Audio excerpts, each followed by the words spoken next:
Hello students, welcome back to our spoken English. Doubt clearance class 1. நம்ம அருள் spoken English சேனல்ல doubt clearance மெம்பர்ஷிப்னு ஒன்று இருக்கு. அதுல ஜாயின் பண்ணியிருக்கவங்க கேட்குற கேள்விகளுக்கான பதில்களை இந்த கிளாஸ்ல பார்க்க போறோம். முதல் கேள்வியா ஒருத்தங்க கேட்டிருக்காங்க. அதாவது நம்ம தமிழ்ல என்ன பேசுறோம் அப்படின்னா, இந்த கார்ல லைட் இருக்கு அப்படின்னு பேசுறோம். அதாவது இது வந்து பாத்தீங்கன்னா தமிழ், நம்ம தமிழ்ல வந்து இந்த மாதிரி பேசுறோம். ஓகே, இது வந்து பாத்தீங்கன்னா தமிழ். இந்த விஷயத்த நம்ம இங்கிலீஷ்ல எப்படி பேசுறோம் அப்படின்னா, this car has a light. அதாவது இந்த கார் ஒரு லைட்டை வைத்திருக்கிறது அப்படின்னு சொல்லி தமிழ், அதாவது இங்கிலீஷ்ல இந்த மாதிரி பேசுறோம். தமிழுக்கு சொல்லும்போது இந்த கார் ஒரு லைட்டை வைத்திருக்கிறது அந்த மாதிரி மீனிங். அவங்க கேள்வி என்ன அப்படின்னா, இங்க ஹேஸ் போடுறோம், இங்க இருக்குன்னு போடுறோம். அதாவது இங்க பி வெர்பு யூஸ் பண்றோம் இருக்கு அப்படிங்கிறதுக்கு, இங்க ஹேவ் வெர்பு யூஸ் பண்றோம். அதாவது இங்கிலீஷ் லாங்குவேஜ்ல ஹேவ் வெர்பு யூஸ் பண்றோம். ஏன் ஒரே சென்டென்ஸை வெவ்வேறு மொழிகளில் பார்க்கும்போது வெவ்வேறு விதமா இருக்கு, அதாவது தமிழ்ல ஒரு மாதிரி இருக்கு, ஏன் இங்கிலீஷ்ல ஒரு மாதிரி இருக்கு அப்படின்னு சொல்லி கேட்குறாங்க. ஓகே, இது ஒரு ரொம்ப இயல்பான கேள்விதான். ஏன் அப்படின்னா, நம்ம தமிழ்ல பி போடுறோம், இங்கிலீஷ் லாங்குவேஜ்ல ஹேவ் போடுறோம். அப்ப நம்ம பேசும்போது நம்ம என்ன நினைப்போம் அப்படின்னா, இங்கிலீஷ் லாங்குவேஜ்லயும் பி தானே வரும், அந்த மாதிரி தானே பேசணும் அப்படின்னு சொல்லி நம்ம நினைக்கிறது ரொம்ப இயல்பான ஒரு விஷயம். ஏன்னா நமக்கு தெரிஞ்ச தமிழ் லாங்குவேஜ்ல இருந்து பார்க்கும்போது அந்த லாங்குவேஜ்லயும் அப்படி தானே இருக்கணும் அப்படின்னு சொல்லி நம்ம எதிர்பார்க்கறது ரொம்ப இயல்பான விஷயம். இந்த டவுட் அவருக்கு எதனால வந்திருக்கு அப்படின்னா, அதுக்கு மொத்தம் 2 காரணம்.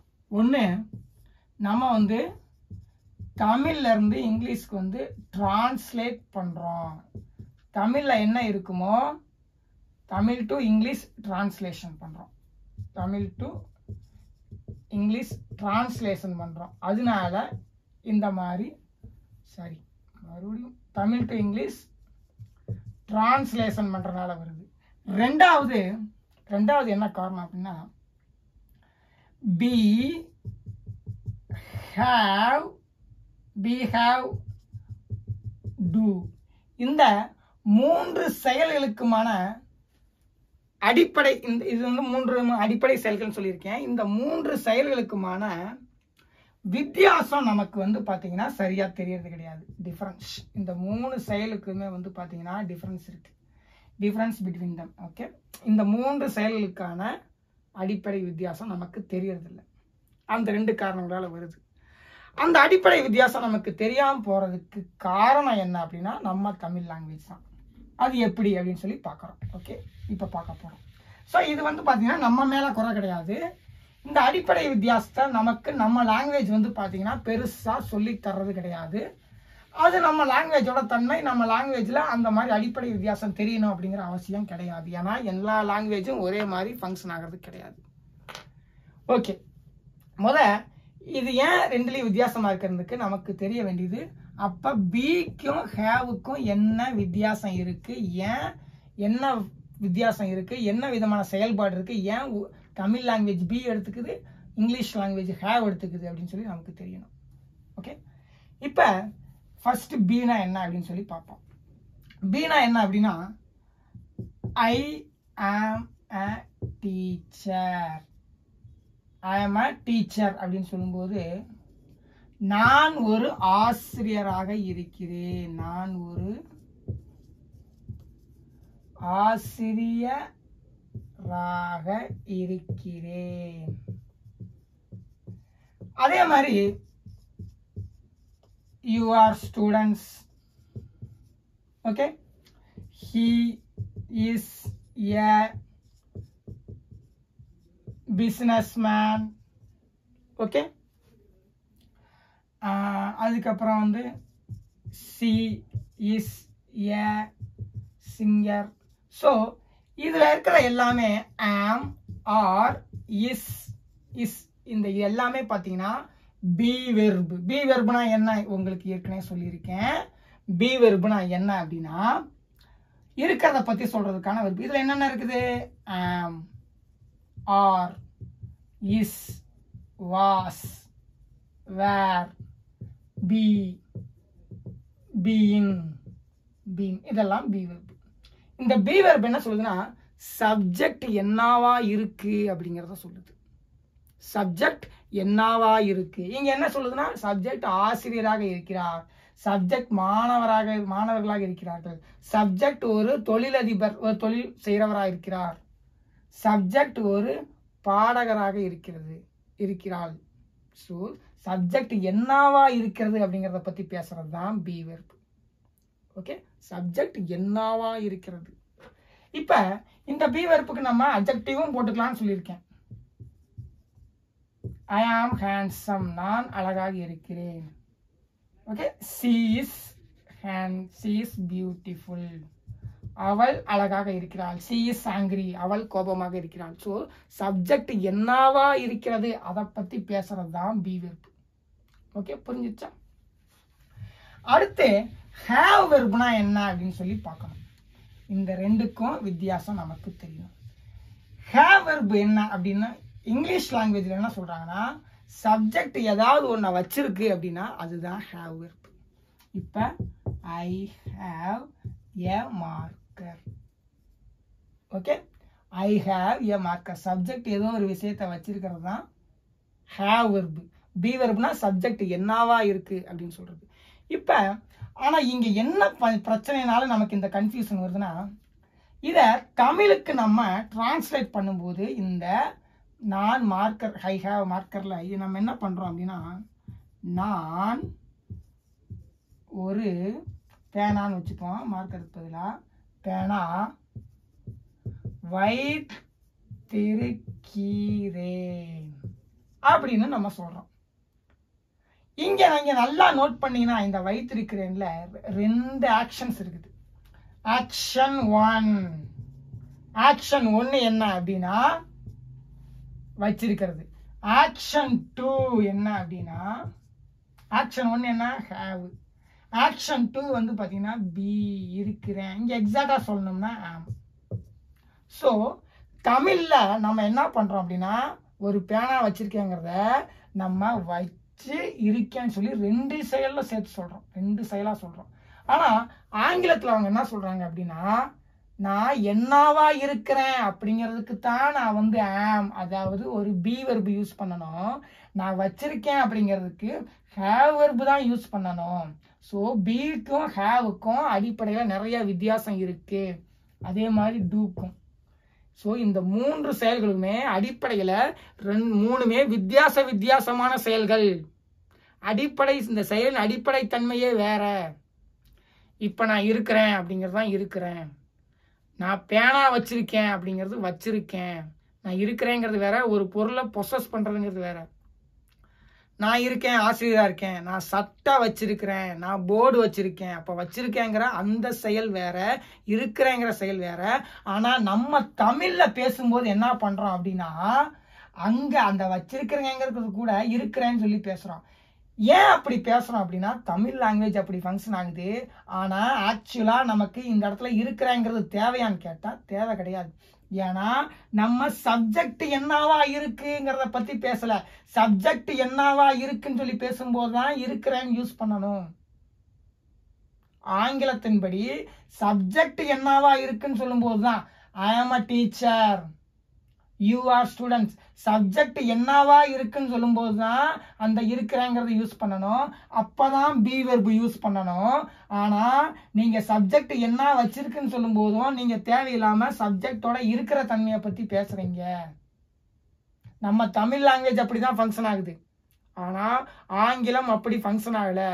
ஆங்கிலம் என்ன சொல்லுது அப்படின்னா சப்ஜெக்ட் என்ன வச்சிருக்குன்னு சொல்லும் போது நமக்கு பி வெர்பு தேவை கிடையாது. ஏன்னா பிங்கிறது சப்ஜெக்ட் என்னவா இருக்குங்கிறத பத்தியான அந்த செயலுக்கான வெர்பு. சப்ஜெக்ட் என்ன வச்சிருக்குன்னு சொல்லும் போது நம்ம ஒரு ஹேவ் வெர்பு தான் யூஸ் பண்ணணும். ஓகே, ஹேவ் வெர்பு தான் யூஸ் பண்ணணும். Have, has, had, having okay, நீங்க சப்ஜெக்ட் என்னவா இருக்குன்னு பேசல, சப்ஜெக்ட் என்ன வச்சிருக்குன்னு பேசுறீங்க. அப்படி பேசும்போது நான் ஒரு பேனா வைத்திரு அதுக்கு மாதிரி தான் சொல்லிட்டு இருக்கணுமே தவிர சம்பந்தமே இல்லாம சப்ஜெக்ட் என்னவா இருக்கிறேங்கிறத பத்தி நீங்க ஏன் பேசுறீங்க? நான் ஒரு பேனாவாக இருக்கிறேன்னு சொல்ல வர்றீங்களா? நான் பேனாவா இருக்கல, பேனா வச்சிருக்கிறேன். தமிழ்ல அப்ப கூட வச்சு இருக்கிறேன் தான் நம்ம பேச முடியும். ஏன்னா நம்ம லாங்குவேஜ் அப்படிதான் ஃபங்க்ஷன் ஆகுது. ஆனா அவங்க லாங்குவேஜ் என்ன சொல்லுது அப்படின்னா, இங்கிலீஷ் அவங்க கான்செப்ட் படி இருக்கிறேன், அதாவது இருக்கிறேங்கிற அந்த செயல்தன்மை வேற, ஹேவ்ங்கிற அந்த வச்சிருக்கிற செயல்தன்மை வேற, ரெண்டும் ஒண்ணும் கிடையாது. ஆனா நம்ம லாங்குவேஜ் வந்து ஒரு பேனா வச்சிருக்கும் போது கூட சப்ஜெக்டோட இருக்கிறேங்கிற அந்த செயலையும் சேர்த்து சொல்லுது. அப்ப இதுல எந்த லாங்குவேஜ் சரியா சொல்லுது அப்படின்னு சொல்லி நம்ம அந்த பஞ்சாயத்துக்கு போக வேணாம். ஏன்னா ஒவ்வொரு லாங்குவேஜும் ஒவ்வொரு மாதிரி ஃபங்க்ஷன் ஆகும். அப்ப எந்த லாங்குவேஜ் அக்யூரேட்டா கரெக்டா இருக்குது, எந்த லாங்குவேஜ் வந்து கொஞ்சம் தப்பா இருக்கு, அதெல்லாம் நமக்கு தேவை கிடையாது. அது நம்மளை விட சிறந்த மொழி வல்லுநர்கள், என்னை விட சிறந்த மொழி வல்லுநர்கள் அவங்க பேச வேண்டிய விஷயம். நமக்கு அது தேவை கிடையாது. நமக்கு ஆங்கிலமும் தேவை, தமிழும் நமக்கு தெரிஞ்ச லாங்குவேஜ், நம்ம தாய்மொழி தமிழ். ஆனா நம்ம ஒரு லாங்குவேஜை கத்துக்கும் போது ரெண்டுக்கும் உள்ள டிஃபரன்ஸ் தெரியும் போது இந்த மாதிரி சில பிரச்சனைகள் வரும். எது அக்யூரேட்டா இருக்கு அப்படிங்கிற சில சந்தேகங்கள் வரத்தான் செய்யும். ஏன்னா ரெண்டுமே டிஃப்ரெண்டா இருக்கிறனால அப்ப இதுல எது கொஞ்சம் பெட்டரா இருக்குங்கிற ஒரு ஃபீலிங் வரத்தான் செய்யும். அதுக்காக நம்ம வந்து இன்னொரு லாங்குவேஜ் வந்து சரி கிடையாது, இந்த லாங்குவேஜ் பெட்டர் அப்படின்லாம் நம்ம பேசணுங்கிற அவசியம் கிடையாது. ஒவ்வொரு லாங்குவேஜும் ஒவ்வொரு மாதிரி ஃபங்க்ஷன் ஆகுது. அப்ப நம்ம தமிழ் லாங்குவேஜ் என்ன சொல்லுது அப்படின்னா, நான் ஒரு பேனா வைத்திருக்கிறேன்னு சொல்லும்போது சப்ஜெக்டோட இருக்கிற நிலையை பத்தி பேசல. அப்ப கூட நம்ம இருக்கிறேங்கிற வார்த்தை யூஸ் பண்றோம். ஆனா ஆங்கிலம் என்ன சொல்லுதுன்னா, நீங்க சப்ஜெக்டோட இருக்கிற நிலையை பத்தி பேசல, அது என்னவா இருக்குன்னு சொல்லி பேசல, என்ன வச்சிருக்குன்னு தான் பேசுறீங்க. அப்ப நீங்க ஹேவ் தான் யூஸ் பண்ணணும், அந்த பி யூஸ் பண்ணக்கூடாது. அப்ப என்ன சொல்லுது அப்படின்னா, லைட்ல, அதாவது கார்ல லைட் இருக்கு அப்படின்னு சொல்லி சொல்லும்போது, கார்ல லைட் இருக்கு அப்படின்னு சொல்லி சொல்லும்போது இங்க சப்ஜெக்டோட கார்ல லைட் இருக்குன்னு சொல்லும்போது நம்ம என்ன சொல்றோம் அப்படின்னா, அப்ப நீங்க உங்களுக்கு தெளிவா தெரிஞ்சிருக்கும் ஹேவ்னா என்ன, அதாவது பி வெர்ப்னா என்ன, ஹேவ் வெர்ப்னா என்னன்னு. ஆனா இங்க நம்ம என்ன சொல்லியிருக்கோம் அப்படின்னா, I have, sorry, this car has a light அப்படிங்கிறதும் இதுவும் ஒண்ணு கிடையாது. ஆனா இங்கிலீஷ்ல பேசும்போது இதைத்தான் சொல்லுவாங்க.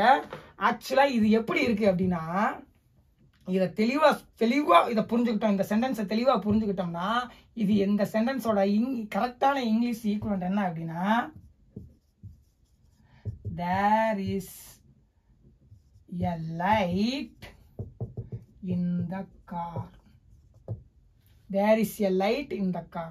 இது என்ன சொல்லுது அப்படின்னா, கார்ல லைட் இருக்கு அப்படின்னு சொல்லும்போது கார் வந்து லைட்டை வைத்திருக்கிறது அதை பத்தி பேசல. இது காரோட உரிமையை பத்தி பேசல, கார் என்ன பொருள் வச்சிருக்குன்னு சொல்லி பேசல. ஆனா கார்ல லைட் இருக்குன்னு சொல்லும்போது நம்ம என்ன நினைச்சுக்கிறோம், காருக்கு லைட் இருக்கு. ஆக்சுவலா இது வந்து பாத்தீங்கன்னா இந்த சென்டென்ஸோட மீனிங் என்னன்னா, காருக்கு லைட் இருக்கு, காருக்கு லைட் இருக்குதான் இந்த சென்டென்ஸ், காருக்கு லைட் இருக்கு. அப்பதான் இது காரோட உரிமையான ஒரு பொருள், காருக்கு லைட் இருக்கு. அப்பதான் இது, அதாவது தமிழ்ல சொல்லும்போது இன்னும் தெளிவா சொல்லணும்னா, கார் லைட்டை வைத்திருக்கிறது. கார், இன்னும் தெளிவா சொல்லணும்னா, கார் லைட்டை வைத்திருக்கிறது. இந்த மாதிரி சொல்லும் போதுதான், திஸ் கார் ஹேஸ் எ லைட்னு சொல்லும் போதுதான் இந்த லைட் வந்து ஒரு காருக்கு ஒரு உரிமையான பொருள் அப்படின்னு சொல்லி அர்த்தம். ஆனா கார்ல லைட் இருக்குன்னு சொல்லும் போது லைட்டுங்கிறது ஒண்ணு இருக்கு, அது இருக்கிற லொகேஷன் தான் கார் அப்படின்னு சொல்றோம். தெளிவா உங்களுக்கு புரியணும்னா, நான் பேனா வைத்திருக்கிறேன்னு சொல்லும் போது இந்த பேனா என்னுடைய பேனா அப்படிங்கிற ஒரு பொருள் உள்ள இருக்குது. நான் பேனா வைத்திருக்கிறேன். ஓகே, நான் பேனா வைத்திருக்கிறேன், அதோட மீனிங் என்ன, ஐ ஹேவ் எ பென்ல நான் பேனா வைத்திருக்கிறேன் சொல்லும் போதுதான் இந்த பேனா என்னுடையது அப்படிங்கிறதுனால அந்த ஒரு உரிமை இருக்கிற மாதிரி மீனிங் இதில் இருக்குது. ஆனால் இப்போ நான் பாக்கெட்டில் பேனா வச்சிட்டேன். பேனா என்னுடைய பாக்கெட்டில் இருக்கிறதுன்னு சொல்லும்போது நான் என்னுடைய இந்த பேனாவோட என்னுடைய உரிமையை பற்றி பேசலை, இந்த பேனா இருக்கிற இடத்த லொக்கேஷனை பற்றி தான் பேசுகிறேன். அப்போ இந்த காரில் லைட் இருக்குது அப்படின்னு சொல்லும்போது நான் காரோட அந்த லைட், காருக்கு வந்து அந்த பொருள் உரிமையாக இருக்குன்னு பேசலை.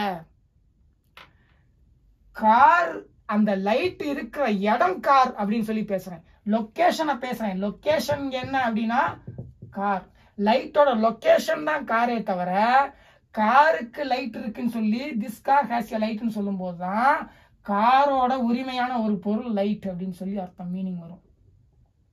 ஓகே.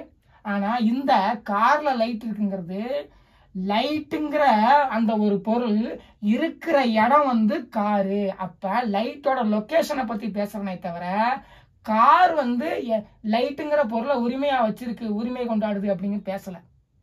ஆனால் நம்ம மீனிங் என்ன எடுத்துக்கிறோம் அப்படின்னா தமிழில் பேசும்போது காரில் லைட் இருக்குன்னு சொல்லும்போது நம்ம ஜென்ரலாக என்ன மீனிங் எடுத்துக்கிறோம்னா காருக்கு லைட் இருக்கு, காருக்கு லைட் இருக்கு, அதாவது கார் லைட்டை வைத்திருக்கிறது. அப்போ லைட் வந்து காரோட ஒரு உரிமையான பொருள், அப்போ காரோட ஒரு பொருள் லைட் அப்படின்னு சொல்லி நம்ம தமிழில் மீனிங் எடுத்துக்கிறோம். அப்போ காரில் லைட் இருக்குன்னு சொல்லும்போது அந்த காரில் லைட் இருக்கு அப்படின்னு சொல்லும்போது லைட் ஆன் பண்ணுப்பா அப்படின்னு சொல்கிறோம். இல்லைப்பா லைட் ஆன் ஆகாது, இல்லை அந்த காரில் லைட் இருக்கு ஆன் பண்ணு சொல்லும்போது நம்ம என்ன நினச்சிக்கிறோம்னா காரில் லைட் இருக்குன்னு சொல்லும்போது அந்த காரோட ஒரு பொருள் தான் லைட் அப்படின்னு சொல்லி நம்ம எடுத்துக்கிறோம். ஆனால் ஆக்சுவலாக இதுக்குள்ள உள்ள போய் பார்த்தீங்கன்னா அந்த லைட் இருக்கிற அந்த லொக்கேஷனை நம்ம சொல்கிறோமே தவிர இந்த மாதிரி ஹேஸ், அதாவது கார் இந்த பொருளை வச்சிருக்கு, அந்த உரிமையை இந்த மாதிரி வச்சிருக்குன்னா சொல்ல, இந்த பேனாவை நான் வச்சிருக்கேன்னு சொல்லும்போது தான் இந்த பேனா என்னுடைய உரிமையான பொருளுங்கிற மீனிங் வரும். ஓகே.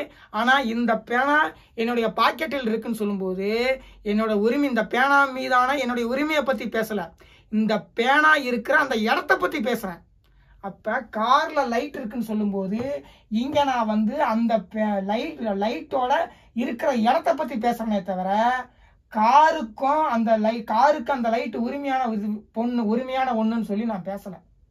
ஆனால் தமிழில் மீனிங் நம்ம அப்படி எடுத்துக்கிறோம். ஆனால் இங்கிலீஷ் லாங்குவேஜ் அப்படி ஃபங்க்ஷன் ஆகாது. அது காரில் லைட் இருக்குன்னு சொன்னால் இந்த மாதிரி தான் சொல்லும், there is a light in the car. அப்போ இந்த கார்னா காரில், அப்போ லைட்டோட லொக்கேஷனை சொல்லும்போது நம்ம இது யூஸ் பண்ணோம். அதே நேரத்தில் இந்த காருக்கு அந்த லைட் உரிமையான ஒரு பொருள், இந்த காரில் அந்த லைட் அந்த கார் வச்சிருக்கு. அப்போ அந்த மீனிங் கொடுக்கும்போது திஸ் கார் ஹேஸ் எ லைட்னு தான் சொல்ல முடியும், ஐ ஹாவ் எ பென்னு தான் சொல்ல முடியும், நான் ஒரு பேனா வைத்திருக்கிறேன் தான் சொல்ல முடியும். ஆனால் தமிழில் தூய தமிழில் நான் ஒரு பேனா வைத்திருக்கிறேன், ஐ ஹாவ் எ பென். ஆனால் நம்ம பேசும்போது என்ன சொல்லிக்கிறோம் அப்படின்னா என்கிட்ட ஒரு பேனா இருக்கு அப்படின்னு சொல்கிறோம், என்கிட்ட ஒரு பேனா இருக்கு. அப்போ என்கிட்ட ஒரு பேனா இருக்கு அப்படின்னு சொல்லும்போது அதோட கரெக்டாக உள்ளே போய் பார்த்தீங்கன்னா நான் என்னோட உரிமையை பற்றி பேசலை, பேனாவோட லொக்கேஷனை பற்றி பேசுகிறேன். பேனா இருக்கிற அந்த லொக்கேஷன் என்னன்னா நான், என்கிட்ட ஒரு பேனா இருக்கு, பேனா இருக்கிற அந்த லொக்கேஷன் வந்து நான், அவ்வளோதானே தவிர. ஸோ அது மாதிரி தான் காரில் லைட் இருக்குங்கிறப்ப நம்ம காரோட உரிமையை பற்றி பேசலை, லைட்டுங்கிற ஒரு பொருளை வச்சிருக்குன்னு பேசலை. லைட்டோட லொக்கேஷன் கார், லைட் இருக்கிற இடம் கார் அப்படின்னு தான் பேசுகிறோம். ஓகே. ஆனால் ஆக்சுவலாக இதோட ஒரிஜினல் மீனிங் என்னன்னா லைட் இருக்கிற லொக்கேஷன் கார், அவ்வளோதான். There is a light in the car. அதுக்கும் இங்கிலீஷில் சென்டென்ஸ் இருக்குது, there is a light in the car, light இருக்கிற இடம் கார். ஆனால் காரோட உரிமையான ஒரு பொருள் அப்படின்னு சொல்லும்போது this car has a light, அப்படிதான் மீனிங் எடுத்துக்க முடியும். ஸோ பிக்கும் ஹேவுக்கும் என்ன வித்தியாசம்னா ஒன்று இருக்கிற இடம் இல்லை என்னவா இருக்கு அப்படின்னு சொல்லும்போது நம்ம பி தான் யூஸ் பண்ணணும். அதே நேரத்தில் ஒரு சப்ஜெக்ட் என்ன வச்சிருக்கு அப்படின்னு சொல்லும்போது நம்ம ஹேவ் தான் யூஸ் பண்ணணும். ஓகே. இப்போ உங்களுக்கு தெளிவாக புரிஞ்சிருக்கும்னு நினைக்கிறேன். ஏன் அவங்க காரில் லைட் இருக்குங்கிறதுக்கு திஸ் கார் ஹேஸ் எ லைட்னு போட்டாங்க அப்படின்னா அவங்க காரோட உரிமையாக இருக்கிற ஒரு பொருளை பற்றி பேசுகிறாங்க. நம்ம அந்த காரில் சரி லைட்டு அந்த எந்த இடத்துல இருக்குன்னு சொல்லி நம்ம லொக்கேஷனை பற்றி பேசுகிறோம். ஓகே. ஆனால் தேர் இஸ் எ லைட் இந்த கார்னு சொல்லும்போது அவங்களும் காரோட லைட்டோட லொக்கேஷனை பற்றி பேசும்போது அவங்க இந்த மாதிரி பேசுவாங்க, தேர் இஸ் எ லைட் இந்த கார். இங்கே வந்து இவங்க லைட்டோட லொக்கேஷனை பேசுகிறாங்க, இங்கே கார் வந்து அந்த லைட்டை உரிமை கொண்டாடுது வச்சிருக்கு அந்த மாதிரி பேசுகிறாங்க. ஓகே, ரெண்டுமே ஆங்கிலத்தில் இருக்கு. ஆனால் நம்ம இந்த மாதிரி பேசிட்டு நம்ம எடுக்கிற மீனிங் என்ன, லைட்டோட லொக்கேஷனை பேசிட்டு லைட்டோட லொக்கேஷன் கார், ஆனால் நம்ம எடுத்துக்கிற மீனிங் இது எடுத்துக்கிறோம், this car has a light. Car வந்து லைட்டை வச்சிருக்கு, லைட்டை உரிமை கொண்டாடுது, காருங்கிற ஒரு பொருள் லைட்டுங்கிற ஒரு பொருள் காருக்கு இருக்கு, அந்த மாதிரி நம்ம மீனிங் எடுத்துக்கிறோம். ஸோ நம்ம லாங்குவேஜ் அப்படி ஃபங்க்ஷன் ஆகுது. ஆனால் ஆங்கிலம் வந்து பார்த்தீங்கன்னா ரொம்ப எக்ஸாக்டாக அக்யூரேட்டாக ஃபங்க்ஷன் ஆகும். இங்கே கார் என்ன வச்சிருக்கு அப்படிங்கிறத பற்றி பேசுகிறீங்களா இல்லை லைட் எந்த இடத்துல இருக்குன்னு சொல்லி பேசுகிறீங்களா அப்படிங்கிறது நீங்கள் என்ன பேசணும்னு நினைக்கிறீங்களோ அதை பொறுத்து இருக்கு. நீங்கள் லைட்டோட உரிமை பொருளை பற்றி பேசுகிறீங்களா, லைட் என்ன வச்சிருக்குங்கிறத பற்றி பேசுகிறீங்களா, இல்லை லைட் இருக்கிற இடத்த பற்றி பேசுகிறீங்களா அப்படிங்கிறது இருக்கு. ஆனால் நம்ம தமிழில் லைட் இருக்கிற இடத்த பற்றி பேசிட்டு மீனிங் என்ன எடுத்துக்கிறோம்னா காருக்கு லைட் இருக்கு, காருக்கு லைட் இருக்கு அப்படின்னு சொல்லி நம்ம எடுத்துக்கிறோம். ஆனால் காரில் லைட் இருக்குங்கிறது வேற, அது இடத்த சொல்லுது. காருக்கு லைட் இருக்குங்கிறது வந்து கார் வந்து ஒரு லைட்டை வச்சிருக்குன்னு சொல்லி அர்த்தம். நம்ம ரெண்டு விதமாகவும் பேசலாம், நமக்கு என்ன வேணுமோ அதை தான் நம்ம பேசணும். ஓகே, ஸோ உங்களுக்கு இந்த விளக்கம் வந்து தெளிவாக புரிஞ்சிருக்குன்னு நினைக்கிறேன். ஸோ பிக்கும் ஹேவுக்கும் என்ன வித்தியாசம், ஏன்னா ஆங்கிலத்தில் பீனா என்னவா இருக்கு, சப்ஜெக்ட் என்னவா இருக்குன்னு தான் நம்ம சொல்லணுமே தவிர அதோட ஹேவ் வெர்பு சப்ஜெக்ட் என்னவா இருக்குன்னு சொல்றதுக்கு வேணா நம்ம பி வெர்பு யூஸ் பண்ணலாம். ஓகே, ஆனால் சப்ஜெக்ட் என்ன வச்சிருக்குன்னு சொல்லும்போது ஹேவ் தான் யூஸ் பண்ணணும். I have a pen. Okay, உங்களுக்கு தெளிவாக புரிஞ்சிருக்கும் அப்படின்னு சொல்லி நினைக்கிறேன். ஸோ ஏன் அப்படின்னா ஆங்கிலம் வந்து ரொம்ப அக்யூரேட்டாக இயங்கக்கூடிய ஒரு லாங்குவேஜ். அது பியையும் ஹேவையும் டூவையும் ஒன்றா பார்க்காது, மூணுமே தனித்தனி அடிப்படையிலே வித்தியாசம் இருக்கிற வேற வேற செயல்கள் அப்படின்னு சொல்லி பார்க்கும். நம்ம இங்கே ஒரு சப்ஜெக்டோட அது என்ன வச்சிருக்குன்னு சொல்லி அது என்ன ஓன் பண்ணுது, அது என்ன பொசஸ் பண்ணுதுன்னு சொல்லி பேசுகிறோமா, இல்லை அந்த சப்ஜெக்ட் என்னவா இருக்குன்னு சொல்லி பேசுகிறோமா அப்படிங்கிறது தான் ஆங்கிலத்தில் முக்கியம். நாம் வந்து சப்ஜெக்ட் என்னவா இருக்கு அப்படின்னு சொல்லி பேசிட்டு, அதாவது இங்கே வந்து நம்ம வந்து என்ன நினச்சிருக்கோம், காரில் லைட் இருக்கு, காரில் லைட் இருக்கு அப்படின்னு சொல்லி நம்ம சப்ஜெக்ட் என்னவா இருக்கு, எந்த இடத்துல இருக்கு அப்படின்னு சொல்லி பேசிட்டு நம்ம காருக்கு லைட் இருக்கு அப்படின்னு சொல்லி மீனிங் எடுத்துக்கிறோம்.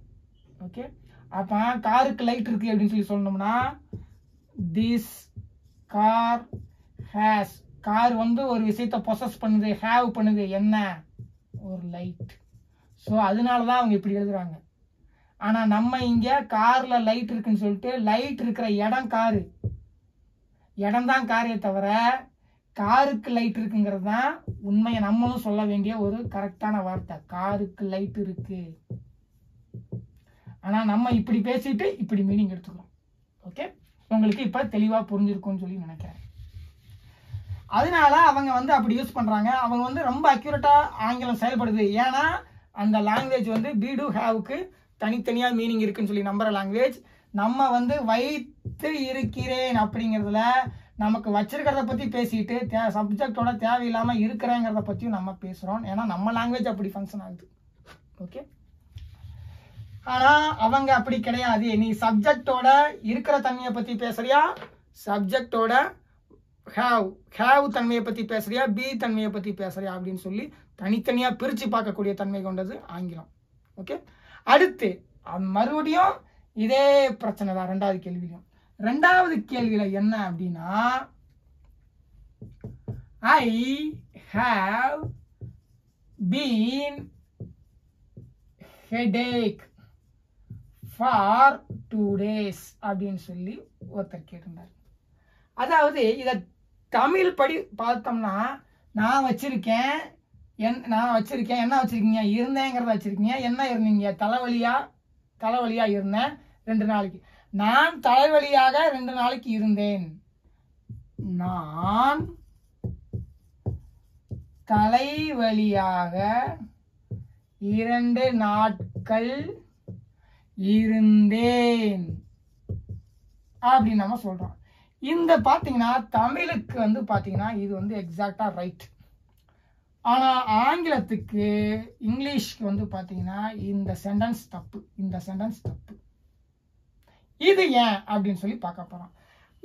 இவர் வந்து அந்த கேள்வியை கேட்டிருந்தாரு. அதுக்கு நான் வந்து எனக்கு 2 நாளா தலைவலி இருக்கு, கரெக்டா நான் சென்டென்ஸ் கன்ஸ்ட்ரக்ட் பண்ணிட்டேன்ல, இதுதானே கரெக்ட், நான் தலைவலியாக 2 நாட்கள் இருந்தேன். இவர் மறுபடியும் என்ன பண்ணியிருக்காருன்னா தமிழுக்கு ஆங்கிலத்தை மாத்திருக்காரு. நான் ஏற்கனவே உங்களுக்கு சொல்லியிருக்கேன், தமிழுக்கு ஆங்கிலத்தை நம்ம கத்துக்க கூடாது, தமிழ் மூலமா தான் ஆங்கிலம் கத்துக்கிறோம். ஓகே, ஏன்னா இந்த உலகத்துல எவ்வளோ மொழிகள் இருக்கு. என்ன பக்கத்துலேயே வந்து பார்த்தீங்கன்னா மலையாளம் இருக்கு, கன்னடம் இருக்கு, ஹிந்தி இருக்கு, ஜெர்மன், பிரெஞ்சு, எவ்வளோ இருக்குது, சைனீஸ் லாங்குவேஜ். அப்போ அவங்க லாங்குவேஜ் எல்லாமே போயிட்டு என்ன எங்கள் லாங்குவேஜ் மாதிரியே இங்கிலீஷ் இல்லை அப்படின்னு சொல்லி கேட்டுட்டு இருக்க முடியாது. அது என்ன விதத்தில் ஃபங்க்ஷன் ஆகுதோ அதன்படி தான் நம்ம எடுத்துக்கணும். ஓகே, ஏன்னா எந்த ஒரு மொழியும் கேட்டு உருவாகலை, அதன் போக்கில் உருவாகிற லாங்குவேஜ். குறிப்பாக சொல்லணும்னா ஃப்ரெஞ்சு, இங்கிலீஷ் லாங்குவேஜ் ஃப்ரெஞ்சுலேருந்து நிறையா வேர்ட்ஸை வந்து லோன் பண்ணியிருக்கு. ஓகே, கடன் வாங்கி அவங்க யூஸ் பண்ணுறாங்க, கொஞ்சம் சேஞ்ச் பண்ணி. அப்படி பார்த்தா அந்த லாங்குவேஜ் படி கூட, ஃப்ரெஞ்சு லாங்குவேஜ் படி கூட இங்கிலீஷ் ஃபங்க்ஷன் ஆகலை. இது ஒரு டிஃப்ரெண்டான லாங்குவேஜ். நிறைய லாங்குவேஜ்லேருந்து இங்கிலீஷ் கடன் வாங்கி தான் வேர்ட்ஸை வச்சிருக்கு. அப்போ அந்த லாங்குவேஜ் மாதிரி ஃபங்க்ஷன் ஆகுதுன்னா அப்படியும் கிடையாது. இங்கிலீஷோட கிராமர் அது டோட்டலாக டிஃப்ரெண்ட், அது ரொம்ப அக்யூரேட்டான லாங்குவேஜ். சரி, ஏன் இது வந்து பார்த்தீங்கன்னா இங்கிலீஷில் தப்பாக போயிடுச்சு, தமிழில் கரெக்டாக தானே இருக்கு. நான் தலைவலியாக 2 நாட்கள் இருந்தேன், நான் இந்த மாதிரி பேசுகிறோம்ல, தமிழில் கரெக்ட் தானே, அப்போ இந்த இது கரெக்ட் தானே. நான் வச்சிருக்கேன் என்ன 2 நாள் இருந்தேங்கிறத, என்ன ஹெட்டேக்காக இருந்தேன் 2 நாள், அப்போ கரெக்டாக தானே இருக்கு அப்படின்னு சொல்லி நம்ம நினைப்போம். ஆனால் இங்கே என்ன பிரச்சனை அப்படின்னு சொல்லி பார்க்க போகிறோம். இப்போ நான் ஏற்கனவே சொல்லியிருக்கேன், என்னவா இருந்தேங்கிறத பற்றி பேசுறது தான் ஒரு பி வெர்ப். நான் என்னவா இருந்தேன், ஐ ஆம் அ டீச்சர், நான் ஆசிரியராக இருக்கிறேன், என்னவா இருக்கிறேங்கிறத பற்றி பேசுறது தான் ஒரு பி வெர்ப். ஓகே, இப்போ நல்லா நீங்கள் நோட் பண்ணிக்கங்க. ஐ ஹாவ் பீன் ஹெடேக், நான் தலைவலியாக இருந்தேன். இப்போ நல்லா நோட் பண்ணிக்கங்க. ஐ ஆம் அ டீச்சர், நான் ஆசிரியராக இருக்கிறேன். யூ ஆர் ஸ்டூடெண்ட்ஸ், நீங்கள் மாணவராக இருக்கிறீர்கள். He is a business man, அவர் ஒரு வியாபாரியாக இருக்கிறார். சி இஸ் எ சிங்கர், அவர் ஒரு பாடகியாக இருக்கிறார். அப்ப இருக்கிற தன்மையை பத்தி பேசுறது தான் ஒரு பி வெர்பு. ஆனா இங்க ஹேவும் இருக்கு, பியும் இருக்கு. அதாவது பீன், அதாவது முடிஞ்சு போனது. பீன்னா என்ன, பாஸ்ட் பார்ட்டிசிபிள்ல செயல் முடிஞ்சு போய் காலம் காட்டாத வினைச்சொல் தான் பீன். ஓகே, அவர் இன்னொரு மிஸ்டேக் பண்ணியிருந்தாரு, இந்த ஹேவுக்கு வந்து டென்ஸ் கிடையாதுன்னு சொல்லியிருந்தாரு. ஆக்சுவலா இந்த ஹேவ் வந்து எங்க வருது அப்படின்னா, இது வந்து ப்ரெசண்ட், இது பாஸ்ட், இது வந்து ப்ரெசன்ட் பார்ட்டிசிபிள் 1, இது ப்ரெசன்ட் பார்ட்டிசிபிள் 2, இது வந்து பாஸ்ட் பார்ட்டிசிபிள். ஓகே, ஆக்சுவலா இந்த ஹேவ் வந்து பாத்தீங்கன்னா இங்க இருந்து எடுத்த ஹேவ், இந்த பீன் வந்து இங்க இருந்து எடுத்த பீன். ஓகே, அப்ப இதுக்கு காலம் இருக்கு, நிகழ்காலம்.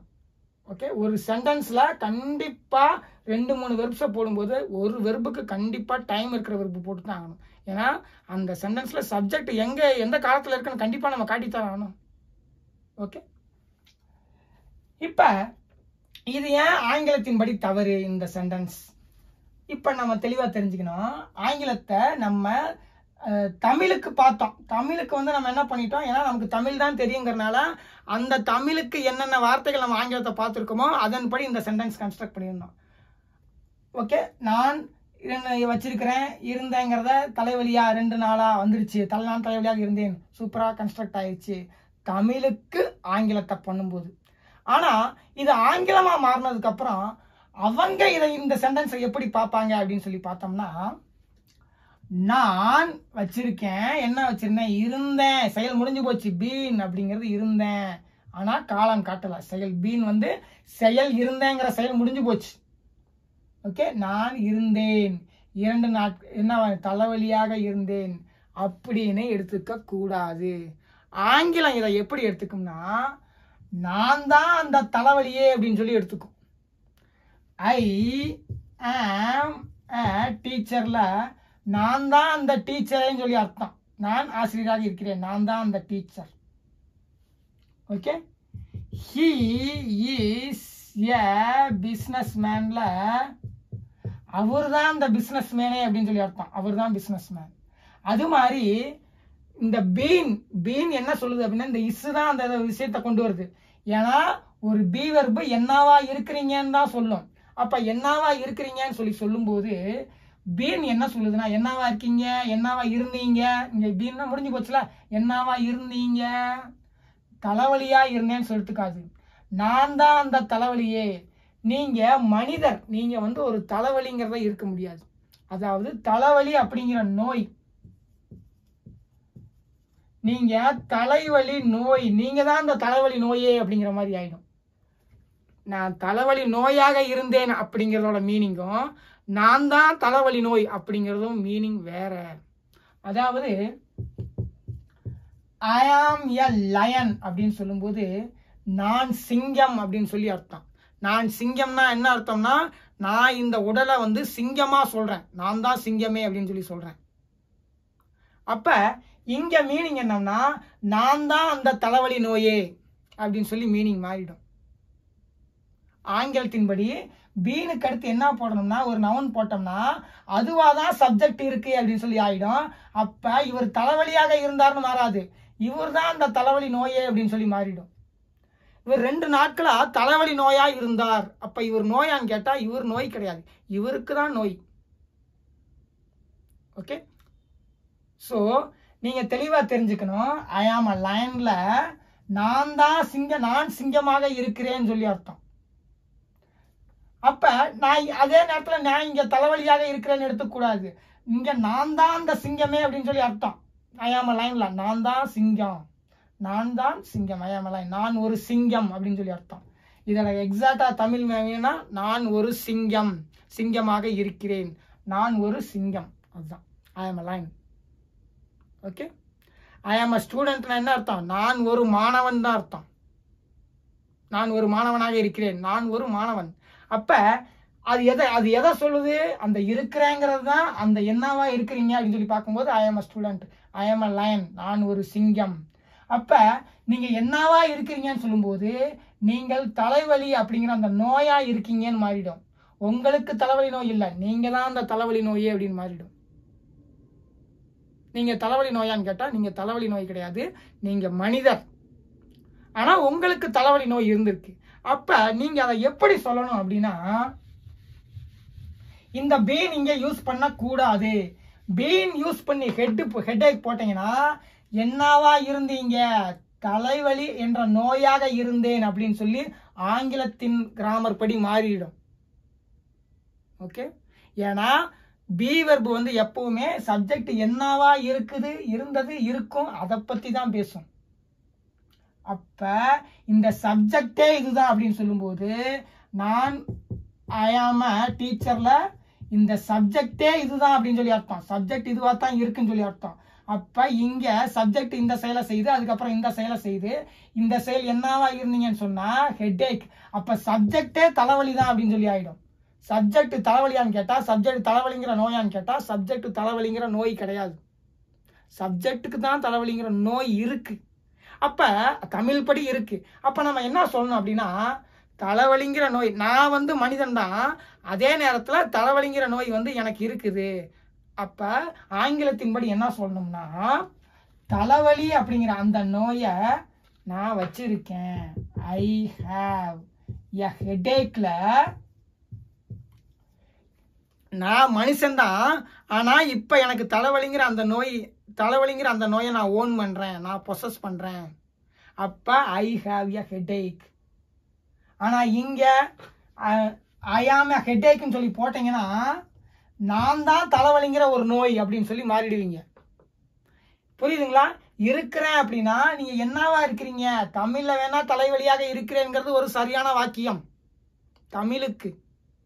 ஆனா ஆங்கிலத்துக்கு, ஆங்கிலம் என்ன சொல்லுதுன்னா, பி அப்படிங்கிறது ஒரு சப்ஜெக்ட் என்னவா இருக்குது அதைத்தான் சொல்லணும். அப்ப சப்ஜெக்ட் தலைவலியா இருக்கேன் அப்படின்னு சொல்லி தமிழுக்கு நான் தலைவலியாக இருக்கிறேங்கிறது தமிழுக்கு சரியான வாக்கியம்.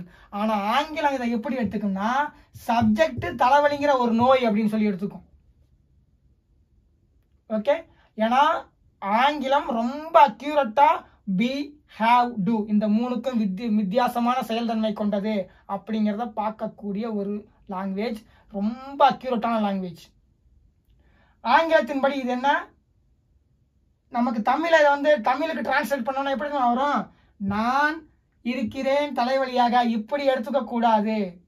நான் இருக்கிறேன் தலைவலி என்ற நோயாக, சப்ஜெக்ட் தான் தலைவலிங்கிற நோயே அப்படின்னு சொல்லி அர்த்தம். சப்ஜெக்டுக்கு தலைவலி நோய் இல்லை, சப்ஜெக்ட் தான் தலைவலிங்கிற நோயே அப்படின்னு சொல்லி அர்த்தம் இது.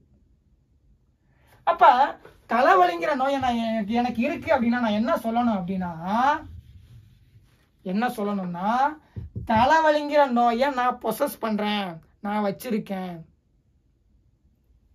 ஐ ஹேவ் எ ஹெடேக்ல தலைவலிங்கிற நோய், நான் மனுஷன்தான், அந்த மனுஷனா இருக்கும்போது எனக்கு திடீர்னு தலைவலிங்கிற அந்த நோய் எனக்கு உள்ள இருக்குது. அப்ப ஐ ஹேவ் எ ஹெடேக்னா அந்த பேனா இப்படி ஐ ஹேவ் எ பென் அப்படின்னு சொல்றேன், அப்ப நான் அதை பொசஸ் பண்றேன், இந்த பேனா என்னது அப்படின்னு சொல்லி, இந்த நான் ஒரு பேனா வைத்திருக்கிறேன். அது மாதிரி நான் தலைவலியும் வச்சிருக்கிறேன், நான் மனுஷன்தான். ஆனா அங்க போய் ஐ ஆம் எ ஹெடேக்னு சொல்லக்கூடாது, நான் தான் தலைவலின்னு சொல்லக்கூடாது. ஆங்கிலத்தின்படி தலைவலிங்கிற நோயை நான் வச்சிருக்கேன், தலைவலிங்கிற நோய் என்கிட்ட இப்ப இருக்கு. அப்ப ஐ ஹாவ் எ ஹெடேக். எப்படி இந்த பேனாவை நான் வச்சிருக்கணும், இந்த உடம்புல நான் இப்ப பேனா வச்சிருக்கேன், இந்த உடம்புல தான் நான் வச்சிருக்கேன் கை. ஓகே, அது மாதிரி தலைவலிங்கிற நோயும் நான் வச்சிருக்கேன். ஓகே, புரியுதுங்களா? ஏன் தலைவலியா இருக்கிறேன்னு சொல்ல முடியாதுன்னா அப்ப நீங்க தான் தலைவலிங்கிற நோயே அப்படின்னு சொல்லி அர்த்தமாயிடும். ஓகே, தலைவலிங்கிற நோய் நீங்க கிடையாது, நீங்கள் மனிதர், உங்ககிட்ட தலைவலிங்கிற ஒரு நோய் இருக்கு. அப்ப ஐ ஹாவ் எ ஹெடேக். புரியுதுங்களா தெளிவா? So I have a mark sheet, நான் ஒரு மதிப்பெண் சான்றிதழ் வைத்திருக்கிறேன். தமிழ்ல அதுக்கும் இருக்கிறேன் தான் வரும், அதை விட்டுருங்க. ஏன்னா தமிழ் லாங்குவேஜ் அந்த மாதிரி ஃபங்க்ஷன் ஆகுது. தமிழுக்கு நம்ம ஆங்கிலத்தை படிக்க கூடாது. ஆங்கிலம் எப்படி ஃபங்க்ஷன் ஆகுது, ஆங்கிலம் பி அப்படிங்கிற செயல்தன்மை வேற, ஹேவ்ங்கிற செயல்தன்மை வேற, டூங்கிற செயல்தன்மை வேறன்னு சொல்லி தெளிவா பிரிச்சு பார்க்கக்கூடிய லாங்குவேஜ். அதனாலதான் என்ன சொல்லுது அப்படின்னா, நான் ஒரு மார்க் ஷீட் வைத்திருக்கிறேன், I have a mark sheet.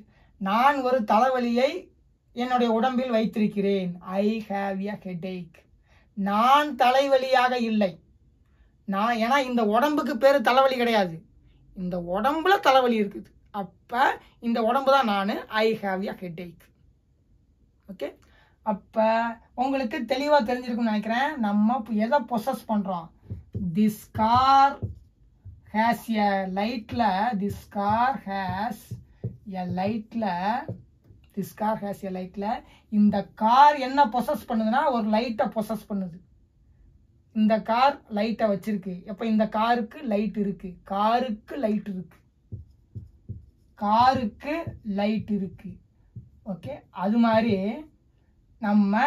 நான் வந்து ஒரு தலைவலியை பொசஸ் பண்றேன், தலைவலிங்கிறது என் உடம்புல இருக்கு, நான் தலைவலியை பொசஸ் பண்றேன், ஓன் பண்றேன். ஓகே, தலைவலியை ஹேவ் பண்றேன்.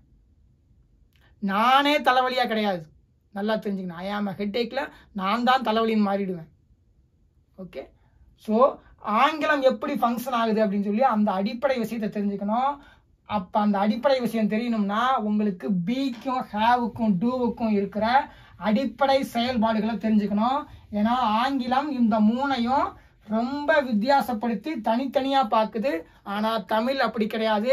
நான் ஒரு பேனா வைத்திருக்கிறேங்கிறதுல வைத்திரு அப்படிங்கிறத பத்தி நான் பேசுறேன், ஆனாலும் இருக்கிறேன் அப்படிங்கிறத சப்ஜெக்டோட இருக்கிறேங்கிற தன்மையை பத்தி நான் சொல்றேன் இதுல. ஆனா இங்க நான் வந்து சப்ஜெக்ட் என்ன வச்சிருக்குன்னு தான் பேசுறேனே தவிர அங்க கூட சப்ஜெக்ட் என்னவா இருக்கிறேன்னு சொல்லி பேசுறேன். சப்ஜெக்ட் என்னவா இருக்கிறேன்னு நம்ம எப்ப பேச முடியும்?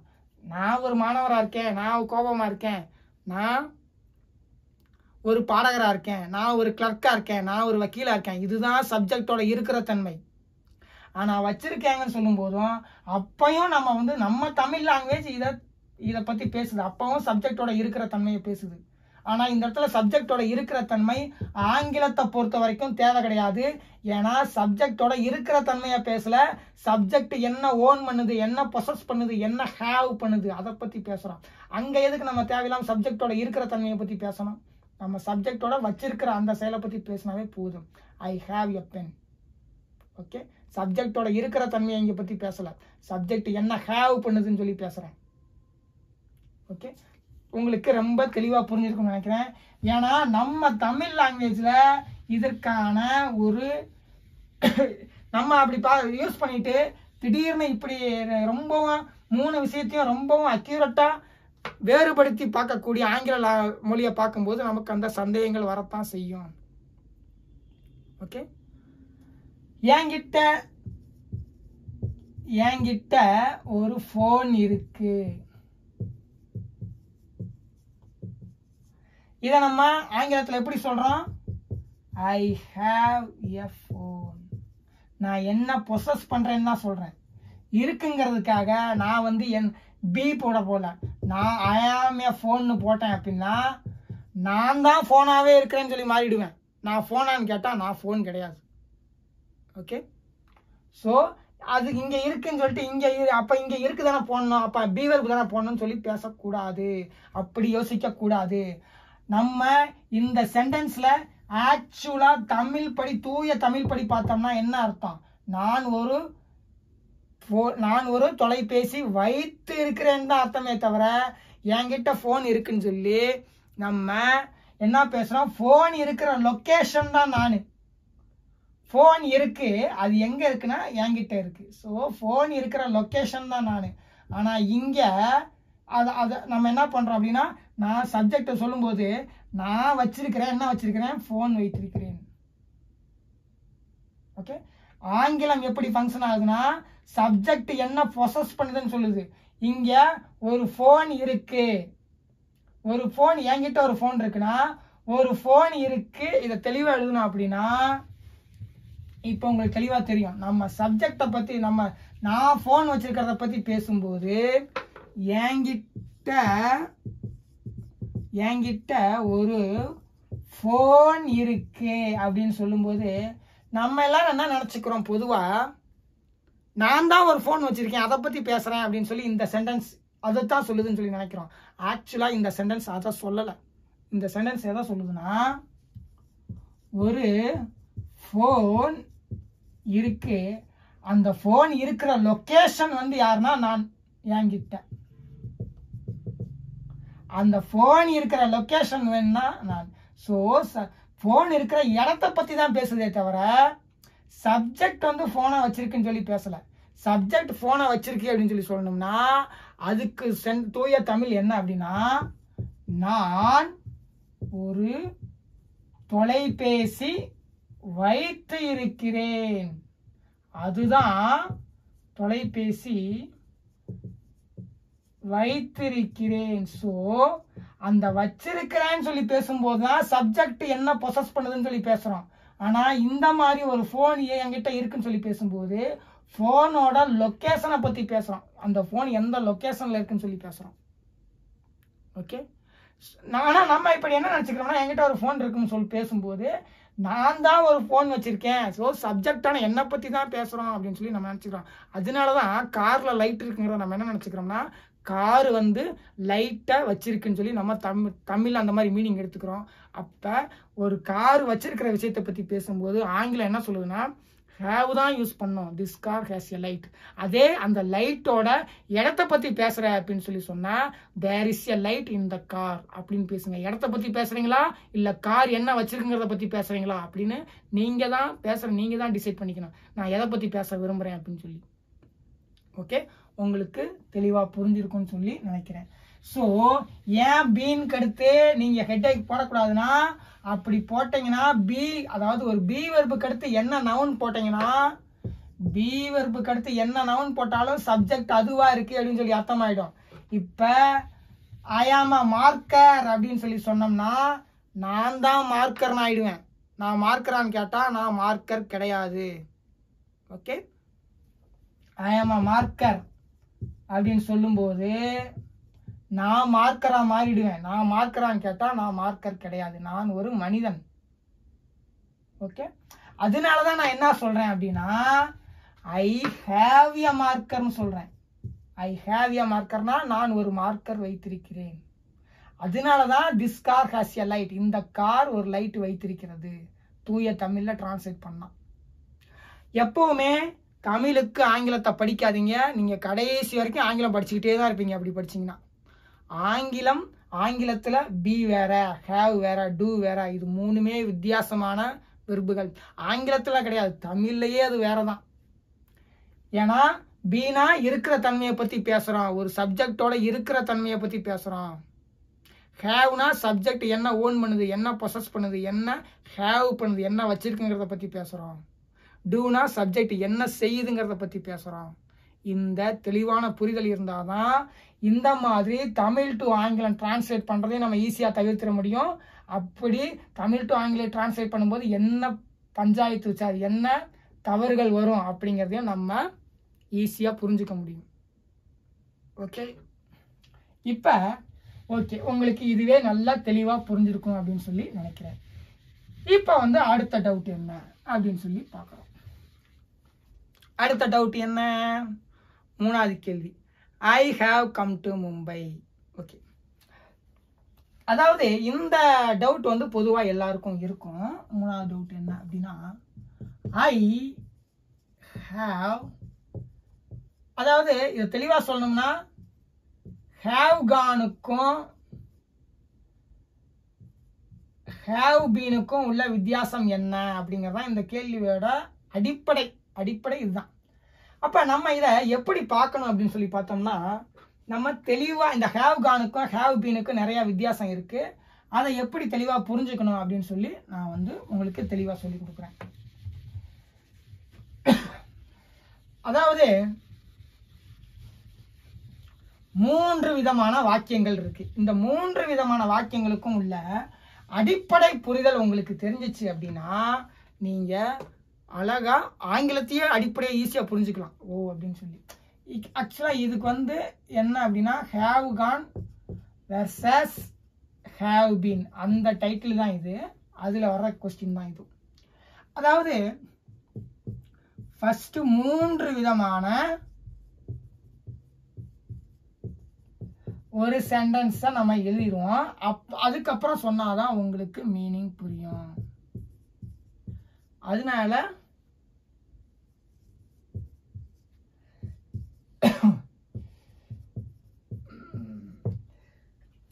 அடுத்து ஐ ஹாவ் பீன் டு மும்பை. அதாவது பொதுவா எல்லாருக்கும் இந்த டவுட் இருக்கத்தான் செய்யுது. இப்ப தெளிவா உங்களுக்கு பார்த்துடலாம் எப்படி அப்படின்னு. நான் இப்ப இங்க இருக்கிறேன். இங்க எங்க இருக்கேன் அப்படின்னா இது சென்னை, இது பாத்தீங்கன்னா மும்பை அப்படின்னு சொல்லி வச்சுக்கோங்க. ஓகே, இது டிராவல் பண்றோம். ஓகே, இப்ப எடுத்த உடனே நான் என்ன பண்றேன் அப்படின்னா இது என் வீடு, சென்னையில் இருக்கிற என் வீடு, இது சென்னை, இது மும்பை. ஓகே, இது மும்பை, இது சென்னை, இது சென்னை, இது மும்பை. நான் எங்க அம்மா வீட்டில் இருக்காங்க. எங்க அப்பா வீட்டை விட்டு வெளியே போயிருக்காரு, கொஞ்ச நேரம் கழிச்சு வருவார். இப்போ எங்க அம்மா எங்க அம்மாட்ட நான் சொல்லிட்டு கிளம்புறேன், அம்மா நான் மும்பைக்கு போகிறேன் அப்படின்னு சொல்லி சொல்றேன். அப்ப என்னோட வீட்டில இருந்து நான் மும்பைக்கு இப்படி போகும்போது போகிறேன், இது கோ. இப்படி போகும்போது கோ, இங்க இருந்து இப்படி போகும்போது கோ. ஓகே, அப்ப நான் போய்கிட்டே இருக்கேன் அப்படின்னு சொல்லி சொல்லும்போது நான் என்ன சொல்லுவேன் அப்படின்னா எங்க அம்மாட்ட சொல்லும்போது எங்க அம்மாட்ட நான் என்ன சொல்றேன், இது எங்க மும்பையில எங்க ரிலேஷன் வீடு இருக்கு. ஓகே, ரிலேட்டிவ் இருக்காங்க மும்பையில. இது பாத்தீங்கன்னா மை ஹவுஸ். ஓகே, இது பாத்தீங்கன்னா ரிலேட்டிவ். சென்னையில என் வீட்டில் இருக்கேன், அங்க ரிலேட்டிவ். இப்ப நான் பாத்தீங்கன்னா இங்க இருந்து இங்க போகும்போது எங்க அம்மாட்ட என்ன சொல்லுவேன்னா நான் மும்பைக்கு போகிறேன் அப்படின்னு தான் சொல்லுவேன். அப்ப நான் என்ன சொல்லுவேன், மும்பைக்கு கிளம்புறேன் போறேன் அப்படின்னு. கொஞ்ச தூரம் போயிட்டே இருக்கேன், எங்க அம்மா ஃபோன் பண்றாங்க, போய்கிட்டு தான் இருக்கேன். அப்ப நான் இங்க என்ன சொல்லுவேன்னா ஐ ஆம், அப்போ நான் மும்பைக்கு போயிட்டே இருக்கேன், எங்கள் அம்மா ஃபோன் பண்ணுறாங்க. அப்போ நான் என்ன சொல்லுவேன்? ஐ am going to Mumbai. I am going to Mumbai. நான் மும்பைக்கு போய்கொண்டு இருக்கிறேன். சப்ஜெக்ட் நிலைப்படுத்தியிருக்கோம், அந்த செயலில் போய்கொண்டிருக்கிறேன். இப்போ என்னோட ரிலேட்டிவ் வந்து ஃபோன் பண்ணுறாரு. அப்போ நான் என்ன சொல்லுவேன் அவர்கிட்ட? நான் மும்பைக்கு வந்து கொண்டு இருக்கிறேன். ஐ ஆம் கம்மிங் டு மும்பை. ஓகே, இங்கே என்ன சொல்லுவேன்? இவருக்கு என்ன சொல்லுவேன் அப்படின்னா, என் ரிலேட்டிவ்க்கு ஐ ஆம் கம்மிங் டு மும்பை சொல்லுவேன். ஓகே, இப்போ எங்கள் அப்பா வந்துட்டார். எங்கள் அப்பா வந்து கேட்குறாரு, பையன் எங்க அப்படின்னு சொல்லி கேட்குறாரு. அப்போ எங்கள் அம்மா என்ன சொல்கிறாங்க அப்படின்னா, he is going to Mumbai. அவன் he is going to Mumbai. அவன் மும்பை போய்கொண்டு இருக்கிறான். இங்கிருந்து பார்க்கும்போது மும்பை போய்கொண்டு இருக்கிறான். ஓகே,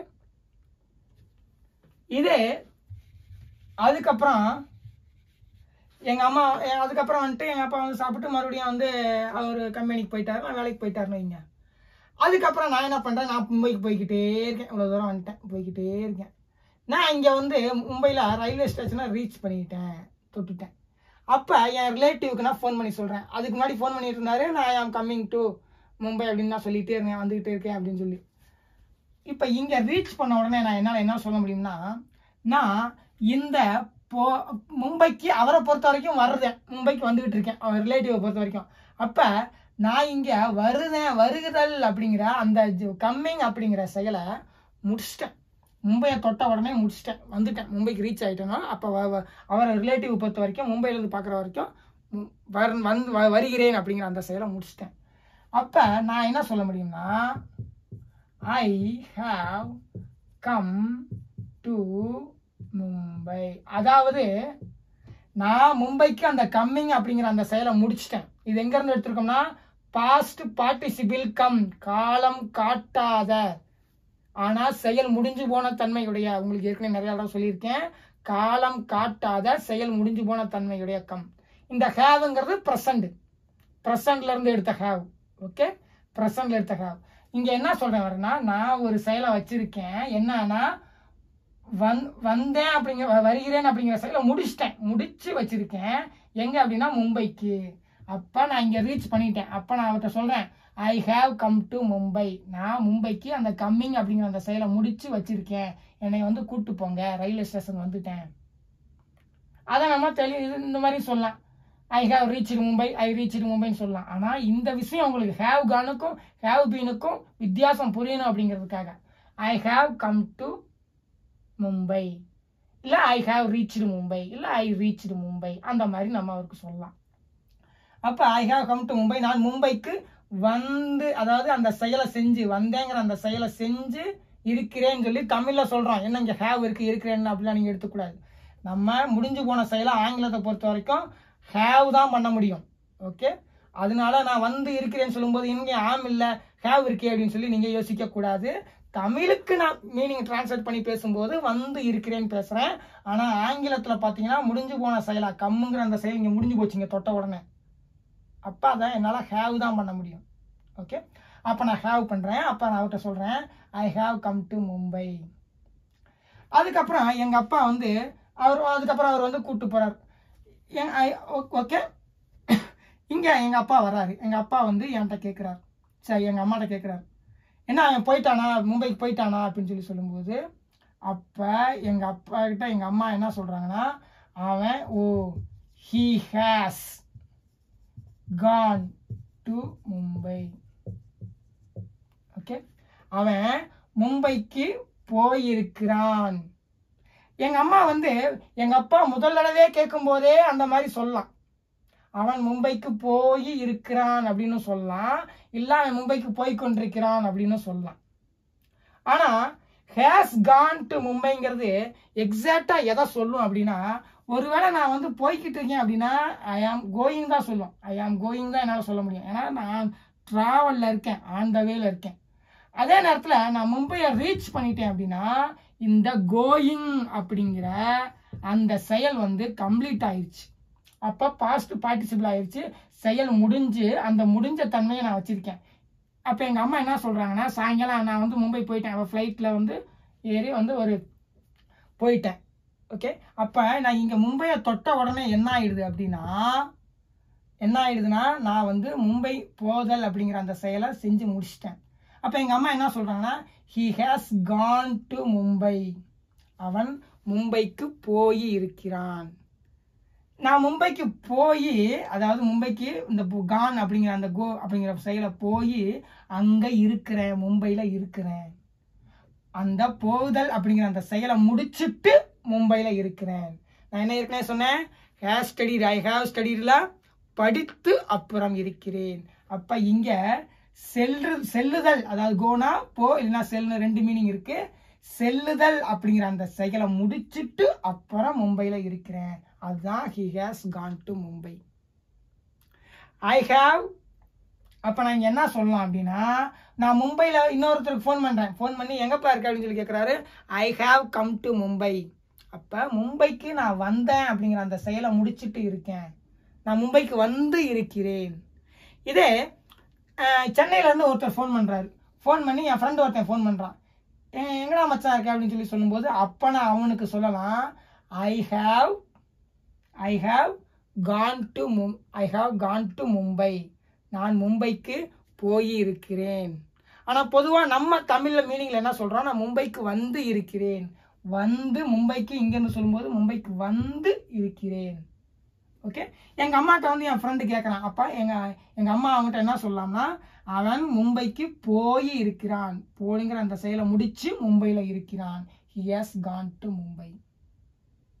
ஓகே, அதே நேரத்தில் போய்கிட்டு இருக்கும்போதும் சொல்லலாம், he has gone to Mumbai, அவன் மும்பைக்கு போய் இருக்கிறான்.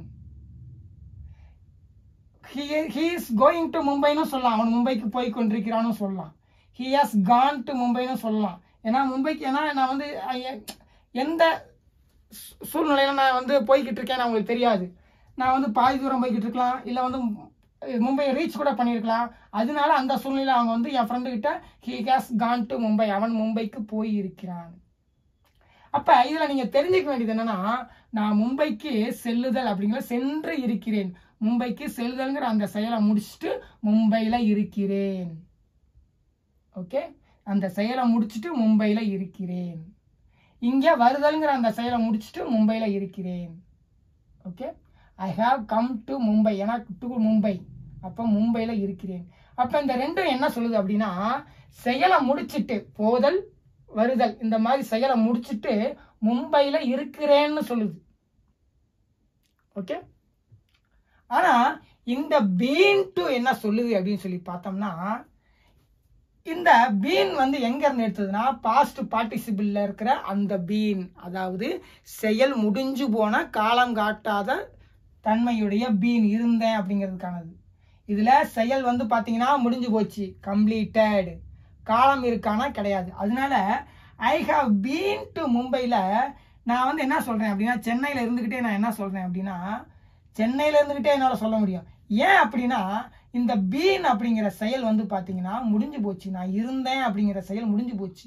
அப்போ மும்பைக்கு இருந்தேங்கிற அந்த செயலில் நான் வந்து பீன் வந்து போட்டீங்கன்னா முடிஞ்சு போச்சுங்கிறதுனால நான் மும்பையில் இப்போ இல்லைன்னு சொல்லி அர்த்தம். ஏன்னா இந்த பீன் வந்து பார்த்தீங்கன்னா கம்ப்ளீட்டட் ஆக்ஷன். அப்போ பீன் அப்படிங்கிறது பார்த்தீங்கன்னா சப்ஜெக்ட் வந்து அந்த இருந்தேன் அப்படிங்கிற அந்த செயலை முடிச்சிருச்சு அப்படின்னா இப்போ அது மும்பையில் இல்லை அப்படின்னு சொல்லி அர்த்தம். அதே நேரத்தில் ஐ ஹாவ் கான் டு மும்பையில் கானோட மீனிங் என்ன அப்படின்னா இப்படி செல்லுதல் தான். கம்மோட மீனிங் என்ன அப்படின்னா மும்பையிலேருந்து பார்க்கும்போது வருதல் தான். அந்த செயலை முடிச்சுட்டு நான் மும்பையில் இருக்கேன். அப்போ வருதல்ங்கிற அந்த செயலை முடிச்சுட்டு மும்பையில் இருக்கேன்னு சொல்லும்போது நான் இன்னும் மும்பையில் தான் இருக்கேன்னு அர்த்தம். அதே மாதிரி இதில் அவன் மும்பைக்கு செல்லுதல் அப்படிங்கிற அந்த செயலை முடிச்சுட்டு மும்பையில் இருக்கான்னு சொல்லும்போது அப்போ இன்னும் நான் மும்பையில் தான் இருக்கேன்னு சொல்லி அர்த்தம். ஆனால் இங்கே இந்த பீன் அப்படிங்கிற அந்த இருந்தேங்கிற செயலை நான் முடிச்சிட்டேன் அப்படின்னு சொல்லும்போது நான் மும்பையில் இருக்கிறத முடிச்சிட்டேன்னு சொல்லி அர்த்தம். இப்போ நான் மும்பையில் இல்லை அப்படின்னு சொல்லி அர்த்தம். ஆனால் இங்கே இந்த கம்மும் கானம் என்ன சொல்லுதுன்னா இது டிராவலிங், அந்த ஜேர்னியை சொல்லுது. ஜேர்னியை இங்கேருந்து பார்க்கும்போது கம் அப்படிங்கிற ஜேர்னி, இங்கேருந்து பார்க்கும்போது கோங்கிற ஜேர்னி. இந்த ஜேர்னியை முடிச்சுட்டு நான் மும்பையில் இருக்கேன்னு சொல்லுது. ஆனால் இந்த பீன் என்ன சொல்லுது அப்படின்னா, I have been to Mumbai. இந்த பீன்கிறது இருந்தேங்கிற செயலையே நான் முடிச்சிட்டேன். I have been to Mumbai, இருந்தேங்கிற செயலையை முடிச்சிட்டேன் அப்படின்போது ஐ ஹாவ் நான் வச்சிருக்கேன், என்ன வச்சிருக்கேன், இருந்தேங்கிற செயலை வச்சிருக்கேன், மும்பையில் இருந்தேங்கிற செயலை வச்சிருக்கேன். அப்போ மும்பையில் இப்போ இல்லை அப்படின்னு சொல்லி அர்த்தம். ஏன்னா பீன்கிறது பார்த்தீங்கன்னா முடிஞ்சு போச்சு, இங்கே கானுங்கிறது முடிஞ்சு போச்சு. ஆனால் இது ட்ராவலிங் முடிஞ்சு போய் மும்பையில் இருக்கேன்னு சொல்லுது. கம்முங்கிறது முடிஞ்சு போச்சு, இங்கே ட்ராவலிங் முடிஞ்சு போய் மும்பையில் இருக்கேன்னு சொல்லுது. ஆனால் இந்த பீன்கிறது நான் மும்பையில் இருந்தேங்கிறதே முடிஞ்சு போச்சுன்னு சொல்லுது. ஏன்னா இருந்தேன், பீன்னா என்ன, அது இருந்தேங்கிறது அந்த செயலே முடிஞ்சு போச்சு அப்படின்னா இப்போ நான் மும்பையில் இல்லைன்னு சொல்லி அர்த்தம். அப்போ இதோட மீனிங் என்னதான் அப்படின்னு சொல்லி பார்த்தோம்னா, நான் மும்பையில் இருந்திருக்கிறேன், இப்போ இல்லை, இருந்து இருக்கிறேன், அதை வச்சிருக்கேன். மும்பையில் நான் ஒரு செயலை வச்சிருக்கேன், என்ன வச்சிருக்கேன்னா இருந்தேங்கிற செயலை வச்சிருக்கேன். அது எங்கேன்னா மும்பையில் இருந்தேன். மும்பையில் இருந்தேங்கிற செயலை வச்சிருக்கேன்னு சொல்லும்போது நான் மும்பையில் இப்போ இல்லைன்னு சொல்லுது. ஆனால் ஐ ஹாவ் கான் டு மும்பை என்ன சொல்லுதுன்னா, நான் இந்த ட்ராவலிங்கை முடிச்சுட்டு நான் மும்பையில் இருக்கேன்னு சொல்லுது. ஸோ கான் டு என்ன சொல்லுதுன்னா, நான் இப்போ இன்னும் மும்பையில் தான் இருக்கேன்னு சொல்லுது. பீன் டு என்ன சொல்லுதுன்னா, நான் மும்பையில் இருந்தேங்கிற செயலை முடிச்சிட்டேன்னு சொல்லுது. அதனால நான் இப்போ மும்பையில் இல்லைன்னு சொல்லுது. ஸோ கான் டுக்கும் பீன் டுக்கும் என்ன வித்தியாசம்னா, ரெண்டுமே இப்போ நான் மும்பைக்கு போய் அங்கே இருக்கிறேன் அப்படிங்கிறது தான் I have gone to Mumbai. I have gone to Mumbai, செல்லுதல்ங்கிற செயலை முடிச்சுட்டு மும்பையில் இருக்கேன்னு அர்த்தம். ஆனால் இங்கே பீன்கிறது இருந்தேங்கிற செயலை நான் முடிச்சிட்டேன்னு சொல்லும்போதே நான் மும்பையில் இல்லைன்னு சொல்லி மாறிடும். ஓகே, உங்களுக்கு தெளிவாக புரியும்னு சொல்லி நினைக்கிறேன். இது ட்ராவலிங்கை குறிக்குது, இது நீங்கள் மும்பையில் இருந்ததையே குறிக்குது. ஆனால் இங்கே வந்து ட்ராவலிங் முடிஞ்சு போனதை சொல்லுது, இங்கே மும்பையில் இருந்ததையே நீங்கள் முடிஞ்சு போனதை சொல்லுது. அப்போ ஐ ஹவ் பீன் டு சொல்லும்போது இப்போ நீங்கள் மும்பையில் இல்லை அப்படின்னு சொல்லி அர்த்தம். ஆனால் அதே நேரத்தில் நீங்கள் மும்பையில் அந்த ஐ ஹாவ் பீன் டு சொல்லும்போது நான் மும்பையில் இருந்திருக்கிறேன், இப்போ இல்லை, இருந்து இருக்கிறேன், ஒரு காலத்தில் இருந்திருக்கிறேன், அவ்வளோதான். இந்த கான் டுக்கும் பீன் டுக்கும் என்ன வித்தியாசம் தெரிஞ்சிருச்சா? இந்த கானும் செயல் முடிஞ்சு போனது தான், இந்த பீனும் செயல் முடிஞ்சு போனது தான். ஆனால் கான் வந்து ட்ராவலிங், பீன் வந்து மும்பையில் இருந்ததையே முடிஞ்சு போச்சுன்னு சொல்லுது. ஓகே, புரியுதுங்களா? ஸோ ஆனால் தமிழில் இங்கே என்ன பிரச்சனை வருதுன்னா, தமிழில் நம்ம என்ன சொல்கிறோம் அப்படின்னா, நீ மும்பைக்கு போயிருக்கிறாயா அப்படின்னு சொல்லி கேட்கும்போது நம்ம என்ன யோசிக்கிறோம், ஐ ஹாவ் கான் டு, கான்னா போய் தானே அர்த்தம். அப்போ ஐ ஹாவ் கான் டு கரெக்டாக இருக்கும்ல அப்படின்னு சொல்லி நம்ம யோசிக்கிறோம். ஆனால் நம்ம தமிழில் மும்பைக்கு போயிருக்கிறாயா அப்படிங்கிறதுல ரெண்டு அர்த்தம் இருக்குது. ரெண்டு அர்த்தத்தில் அவர் எந்த அர்த்தத்தில் கேள்வி கேட்குறாரோ அதுக்கு தகுந்த மாதிரி தான் இங்கிலீஷில் பதில் சொல்லணும். அதாவது நீ மும்பைக்கு போயிருக்கிறாயா அப்படிங்கிற கேள்வியில் ரெண்டு மீனிங் இருக்குது. நீ மும்பைக்கு போயிருக்கிறாயால ஒன்று என்ன அர்த்தம்னா, நான் ஃபோன் பண்ணி கேட்குறேன் நீ மும்பைக்கு போயிருக்கியா, இப்போ ஒருத்தர் மும்பையில் தான் இருக்கலாம், அப்போ நான் என் ஃப்ரெண்டுக்கிட்ட கேட்குறேன் நீ மும்பைக்கு போயிருக்கியா அப்படின்னு சொல்லி, அந்த மீனிங்கும் தமிழில் அது அந்த மாதிரி பேசுகிறதுக்கும் இந்த மாதிரி தான் பேசுகிறோம். அதாவது have you gone to Mumbai, ஏன்னா இந்த இதில் பார்த்தீங்கன்னா கான்கிற செயலை முடிச்சுட்டு மும்பையில் இருக்காரு.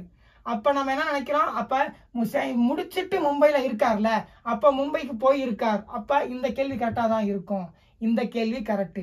நீ மும்பைக்கு போய் இருக்கிறாயா, ஆமாம், மும்பைக்கு ட்ராவலிங் அந்த போய்ங்கிற முடிச்சுட்டு இருக்கிறாயா, அப்போ இது கரெக்ட். இது ஐ ஹாவ் கான் டு மும்பைன்னு சொல்லும்போது நீ மும்பைக்கு போயிருக்கிறாயா அப்படிங்கிறது கரெக்ட். தெளிவாக உங்களுக்கு எழுதிடுறேன், அப்போ தான் உங்களுக்கு ரொம்ப தெளிவாக புரியும். ஏன்னா இந்த பேசிக்கான அடிப்படை விஷயங்களை புரிஞ்சுக்கிட்டிங்கன்னா ஆங்கிலம் எப்படி ஃபங்க்ஷன் ஆகுதுங்கிறது அந்த அடிப்படை நுணுக்கம் உங்களுக்கு புரிஞ்சிடும். ஓகே, சின்ன சின்ன பிரச்சனைகளில் இருக்கிற அந்த நுணுக்கங்களை புரிஞ்சுக்கிட்டிங்கனாவே இங்கிலீஷ் லாங்குவேஜ் இப்படி தான் ஃபங்க்ஷன் ஆகுதாங்கிற அந்த நுணுக்கத்தை நீங்கள் பிடிச்சிடலாம். Okay, I have gone to Mumbai. I have வேணாம், ஹேவ் யூ போட்டுப்போம், அப்போ தான் உங்களுக்கு தெளிவாக தெரியும். ஹேவ் யூ கான், என் ஃப்ரெண்டு ஃபோன் பண்ணி கேட்குறான், அதோட தமிழ் அர்த்தம் என்னன்னா, நீ மும்பைக்கு போயிருக்கிறாயா, நான் மும்பையில் தான் இப்போ இருக்கிறேன், அப்போ நான் என் ஃப்ரெண்டு எனக்கு கேட்குறான் நீ மும்பைக்கு போயிருக்கிறாயா அப்படின்னு சொல்லி கேட்குறான். அப்போ இது வந்து பார்த்தீங்கன்னா கரெக்டு, நீ மும்பைக்கு போயிருக்கிறாயா? நீ மும்பைக்கு போயிருக்கிறாயா? ஓகே.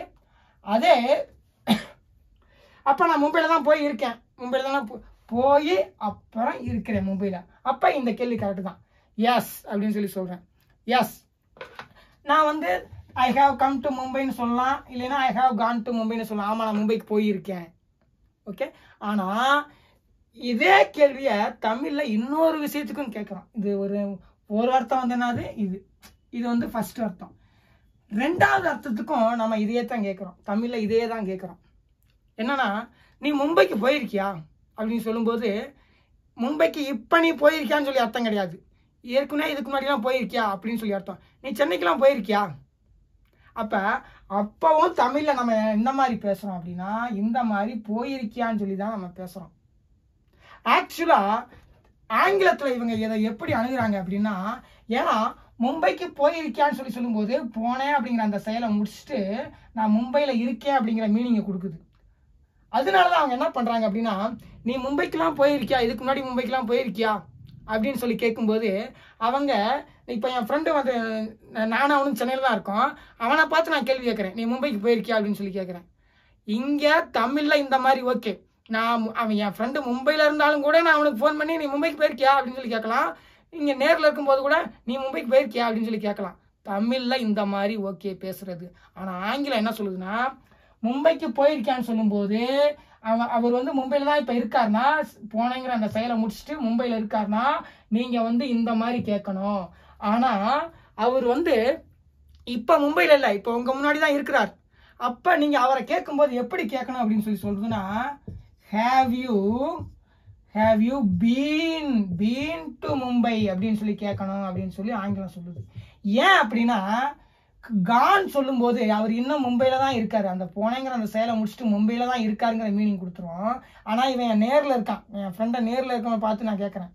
அப்ப அவர் அதுக்கு என்ன சொல்லணும் அப்படின்னா, அதுதான் மும்பைனா பீன் என்ன சொல்லுது அப்படின்னா, பீன் வந்து இருந்தேங்கிற செயலை முடிச்ச மீனிங் கொடுக்குது. அப்ப அவர் வந்து அவர்கிட்ட என்ன கேட்கறோம்னா, இருந்தேங்கிற அந்த செயலை முடிச்சவன் தானே இப்ப நேர்ல இருந்துகிட்டு இருக்கான் சென்னையில, அதனாலதான் அவனை பார்த்து கேட்க முடியுது. அப்ப நான் வந்து என்ன கேட்கணும்னா, நீ மும்பையில் இருந்திருக்கிறாயா அப்படின்னு தான் கேட்கணும். ஏன் அப்படின்னா, இப்ப அவன் வந்து மும்பையில இல்லை அப்படின்னு சொல்லி எனக்கு தெளிவா தெரியுது, அவன் என் பக்கத்துல தான் நின்றுகிட்டு இருக்கான். அப்ப அவனை பார்த்து நீ மும்பைக்கு போயிருக்கான்னு சொல்லி ஆங்கிலத்தின்படி கேட்க முடியாது. ஏன்னா ஆங்கிலம் என்ன சொல்லுதுன்னா, போனேன் அப்படிங்கிற அந்த செயலை முடிச்சுட்டு இன்னும் நான் மும்பையில தான் இருக்கேன்னு சொல்லுது. அதே நேரத்துல பீன் டூல என்ன சொல்லுது அப்படின்னா, பீன்கிற அந்த செயலை வந்து ஏற்கனவே முடிஞ்சு போச்சு, இருந்தேங்கிற அந்த செயல் முடிஞ்சு போச்சு, அதை நீ வச்சிருக்கியா, அப்ப மும்பையில இருந்திருக்கிறாயா அப்படிதான் ஆங்கிலத்துல கேள்வி கேட்கணும். சோ ஒருத்தட்ட மும்பைக்கு நீ வந்து மும்பையில ஏற்கனவே போயிருக்கியா அந்த மாதிரி கேள்வி கேட்கும்போது ஹேவ் யூ பீன் டு தான் சொல்லணும். ஏன்னா பீன்கிறது வந்து ஏற்கனவே செயல் முடிஞ்சு போய் இப்ப அவர் மும்பையில இல்லை அந்த மீனிங் கொடுக்குது. அப்ப நேரில் இருக்கிற ஒருத்தர் பார்த்து நான் கேட்கும்போது have you been to Mumbai, நீ மும்பையில் இருந்திருக்கிறாயா அப்படிதான் கேள்வி கேட்கணும் அப்படின்னு ரொம்ப அக்யூரட்டா செயல்படக்கூடிய லாங்குவேஜ் ஆங்கிலம். ஏன்னா பீன்கிறது பார்த்தீங்கன்னா மும்பையில் முடிஞ்சு போன செயல், மும்பையில் இருக்கிறேங்கிறது முடிஞ்சு போச்சு, அதனாலதான் இப்போ நான் சென்னையில் இருந்துகிட்டு இருக்கேன். ஏன்னா சப்ஜெக்ட் அட் அ டைம்ல 2 இடத்துல இருக்காது. அதனாலதான் இங்க ஹேவ் யூ கான் டு மும்பையில சப்ஜெக்ட் வந்து இப்படி போனேங்கிற செயலை முடிச்சுட்டு மும்பையில இருக்குது. ஆனா இங்க சப்ஜெக்ட் இருந்தேன் அப்படிங்கிற அந்த செயலை முடிச்சுட்டு இப்ப மும்பையை விட்டு போயிடுச்சு. அதனால நம்ம நீ மும்பையில இருந்திருக்கிறாயா அப்படின்னு தான் கேள்வி கேட்கணும் அப்படின்னு ஆங்கிலம் ரொம்ப துல்லியமா செயல்படக்கூடிய லாங்குவேஜ். ஓகே, அவர்கிட்ட போய் ஹேவ் யூ கான் டு மும்பைன்னு சொல்லி சொல்லும்போது அப்ப அவர் இந்த செயலை முடிச்சுட்டு அப்படின்னு அங்கதான் இருக்காரு அப்படின்னு சொல்லி மீனிங் கொடுத்துரும். அதே நேரத்துல பீன் சொல்லும்போது அவர் பீன்கிறது முடிஞ்சு போன செயல் அப்படிங்கறதுனால அவரு இப்ப மும்பையில இல்ல, ஆனா மும்பையில இருந்திருக்கிறாரா அப்படின்னு சொல்லி நம்ம கேட்கிறோம். மும்பையில இருந்தேன் அப்படிங்கிற அந்த செயலை நீ செஞ்சிருக்கியா, ஏன்னா இது செயல் முடிஞ்சு போன விருப்பு தானே, மும்பையில இருக்கிறதுங்கிற அந்த செயலை நீ செஞ்சிருக்கியா, have you been to Mumbai. Okay, உங்களுக்கு தெளிவா புரிஞ்சிருக்குன்னு நினைக்கிறேன். ஏன்னா பீனும் கம்ப்ளீட்டட் ஆக்ஷன் தான், கானும் கம்ப்ளீட்டட் ஆக்ஷன் தான். ஆனா கான் வந்து பாத்தீங்கன்னா இப்படி போய் அதுக்கப்புறம் இன்னும் அவர் இங்க இருக்கிறத பத்தி சொல்லும். ஆனா பீன் வந்து இருந்தேங்கிற செயலை முடிஞ்சு போச்சுங்கிறதுனால அவர் மும்பை விட்டு அவுட் ஆயிட்டாரு அப்படின்னு சொல்லி சொல்லும். மும்பை விட்டு இல்ல, மும்பையில இல்லைங்கிறது சொல்லும். ஏன்னா இது செயல் முடிஞ்சு போச்சு. இருந்தேங்கிற செயல் முடிஞ்சு போச்சுன்னா இப்ப அவர் மும்பையில இல்ல அப்படின்னு சொல்லி மும்பையில இருந்தேங்கிற செயல் முடிஞ்சு போச்சு. அப்ப இவர் மும்பையில இப்போதைக்கு இல்ல. அதனாலதான் அவரை பார்த்து என்ன சொல்லி கேள்வி கேட்க முடியும்னா, have you been to Mumbai, நீ மும்பையில இருந்திருக்கிறியா? தமிழ்ல இப்படியும் கேட்கலாம். தமிழ்ல மும்பையில நீ சென்னையில இருந்திருக்கியான்னு கேட்கலாம், சென்னைக்கு போயிருக்கியான்னு கேட்கலாம். தமிழ் அந்த மாதிரி ஃபங்க்ஷன் ஆகுது. ஆனா ஆங்கிலம் ரொம்ப அக்யூரேட்டா ஃபங்க்ஷன் ஆகுறதுனால இந்த மாதிரி கேட்டீங்க அப்படின்னா மும்பைக்கு போய் இருக்கிற ஒருத்தர் தான் கேட்கணும். ஆனா இந்த மாதிரி கேட்டுட்டீங்கன்னா மும்பையில இருந்து வெளியே ஏற்கனவே போய் இருந்திருக்காரா அந்த மாதிரி கேட்கறதுக்கு இந்த மாதிரி.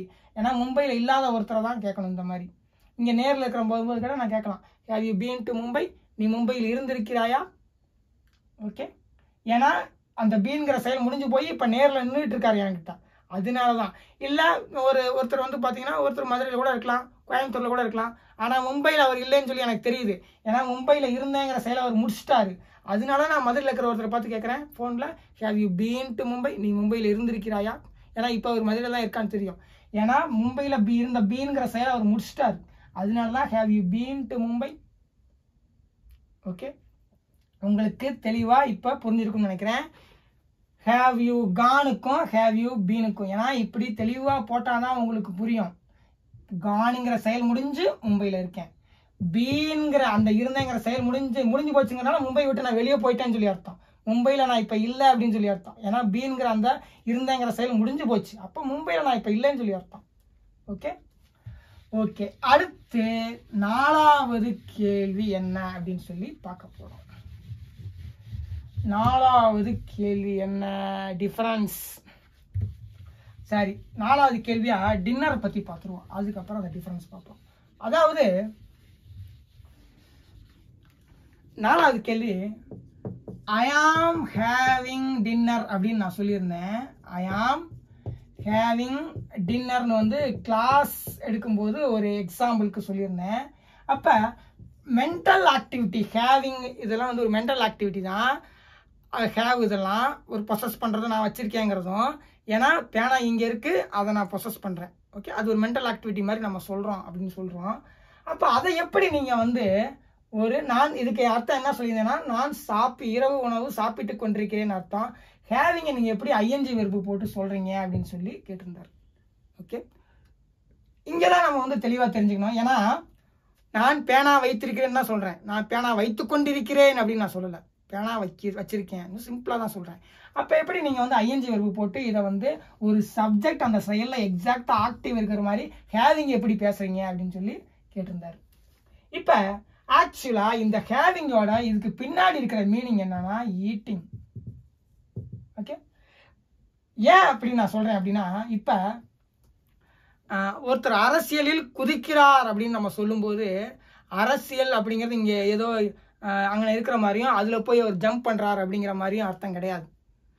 நம்ம நார்மலா பேசும்போது அந்த மாதிரி பேசுறோம், ஒரு பார்க்க வந்து ஒரு லுக்கா இருக்கும் அப்படிங்கிறதுக்காக இலக்கணத்துல அந்த மாதிரி பேசுறோம், ஒரு மொழி புலமைக்காக அந்த மாதிரி பேசுறோம்.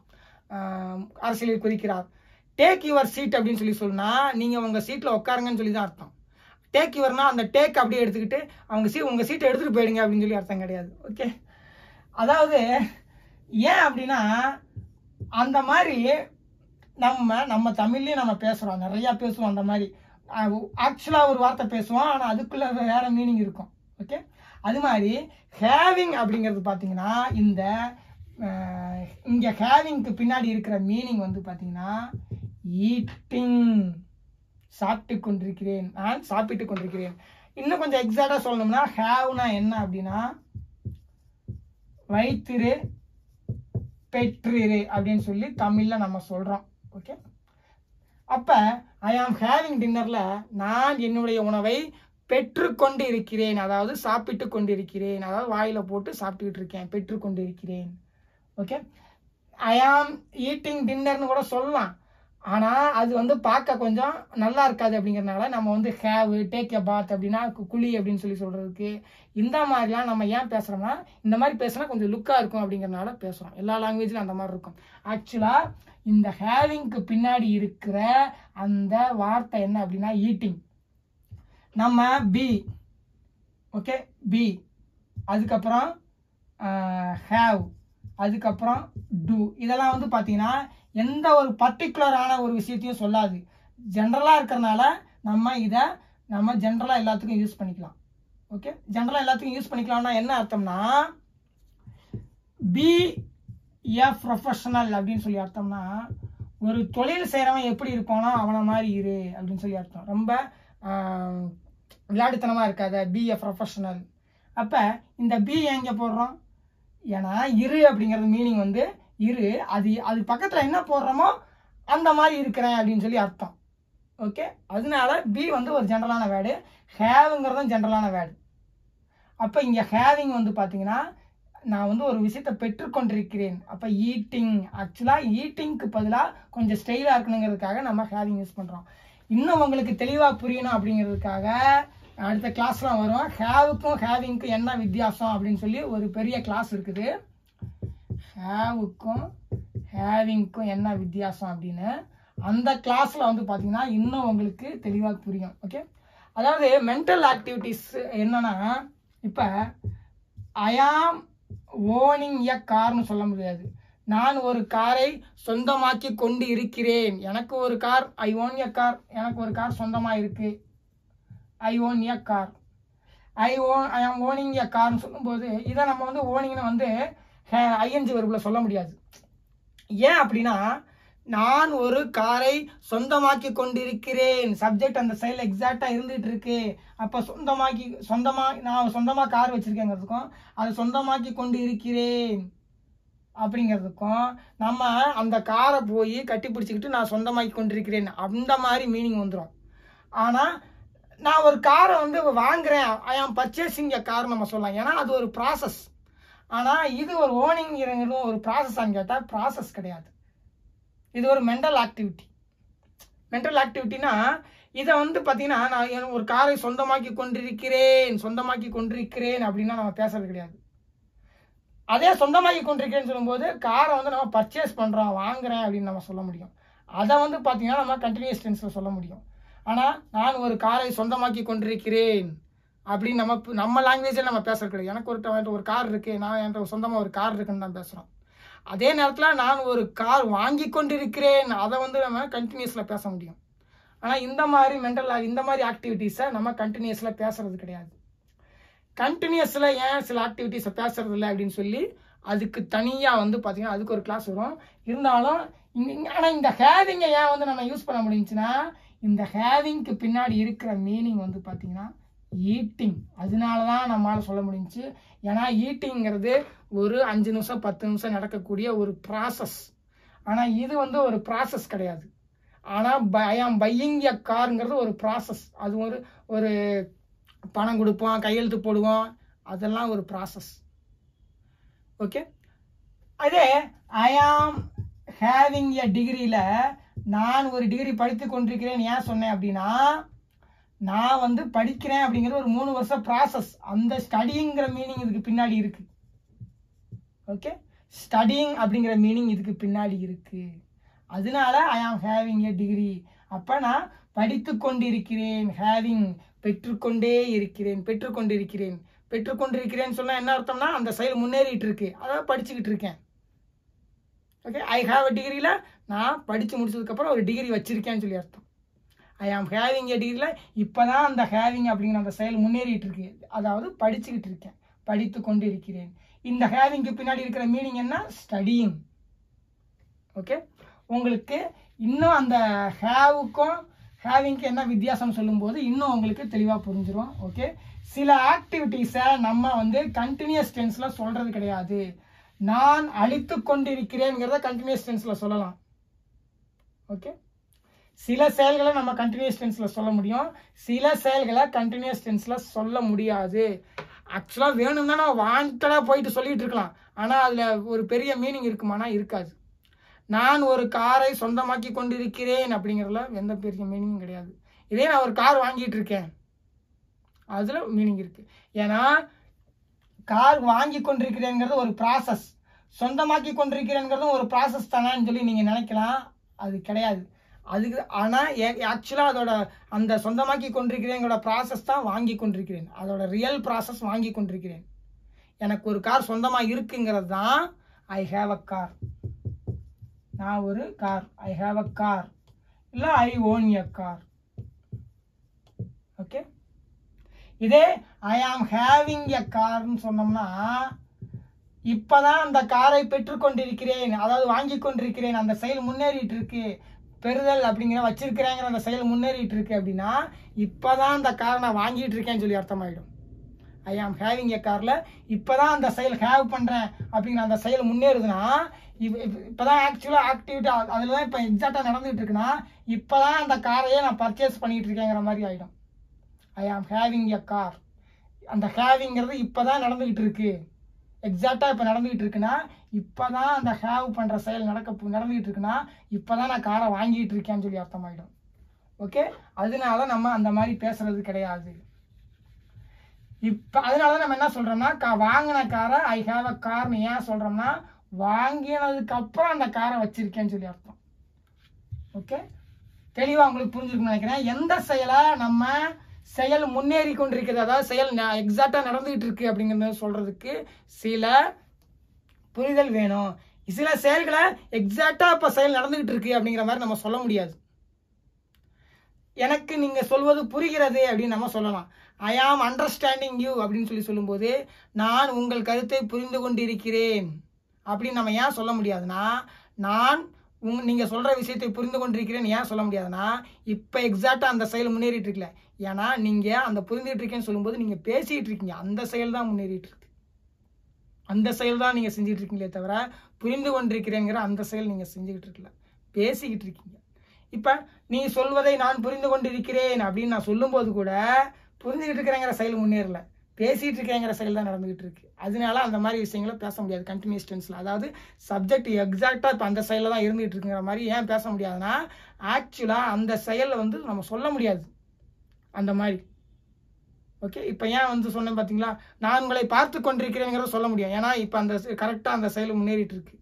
நான் நீங்க சொன்னதை புரிந்து கொண்டிருக்கிறேன் அப்படின்னு சொல்லும்போது நான் புரிஞ்சுக்கிட்டு இருக்கல, உங்களோட பேசிட்டு தான் இருக்கேன். ஓகே. அதனாலதான் நீங்கள் சொல்வது எனக்கு புரிகிறது அப்படின்னு சொல்லி சிம்பிளா பேசுறேன். ஓகே. அந்த செயலை செய்யறேன், புரிதல் அப்படிங்கிற அந்த செயலை செய்யறேன், புரிகிறது, நீங்க பேசுறது எனக்கு புரிகிறது அப்படிங்கிற அந்த செயலை செய்யறேன்னு சொல்றேன் தவிர செஞ்சு கொண்டு இருக்கிறேன்னு ஏன் சொல்ல முடியாதுன்னா நான் இப்போ உங்களோட பேசிட்டு தான் இருக்கேன். ஓகே. ஏன்னா சப்ஜெக்ட் எக்ஸாக்டா அந்த செயல்ல இருக்குங்கிறத பேசுறது தான் ஆம் போட்டு சப்ஜெக்டை நிலைப்படுத்தி எக்ஸாக்டா அந்த செயல்ல இருக்குன்னு சொல்றோம். அப்படி சொல்லும் போது நான் அவங்களோட பேசிக்கிட்டு இருந்துகிட்டு நான் எப்படி புரிஞ்சுக்கிட்டு இருக்கேங்கிறத சொல்ல முடியும்? ஸோ அதை சொல்ல முடியாது. அடுத்து பாத்தீங்கன்னா அஞ்சாவதா பாத்தீங்கன்னா இது ஒரு சிம்பிள் தான். அதாவது ஒருத்தர் கேட்டிருந்தாரு ஐ ஹேட் பீன் ரன்னிங்க்கும்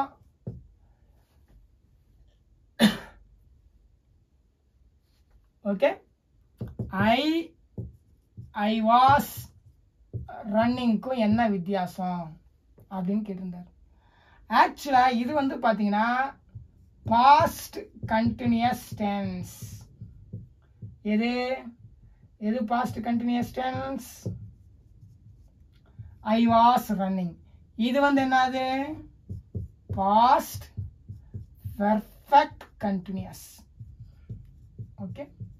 இது உங்களுக்கு ஏற்கனவே பலருக்கு தெரியும் சொல்லி நினைக்கிறேன்.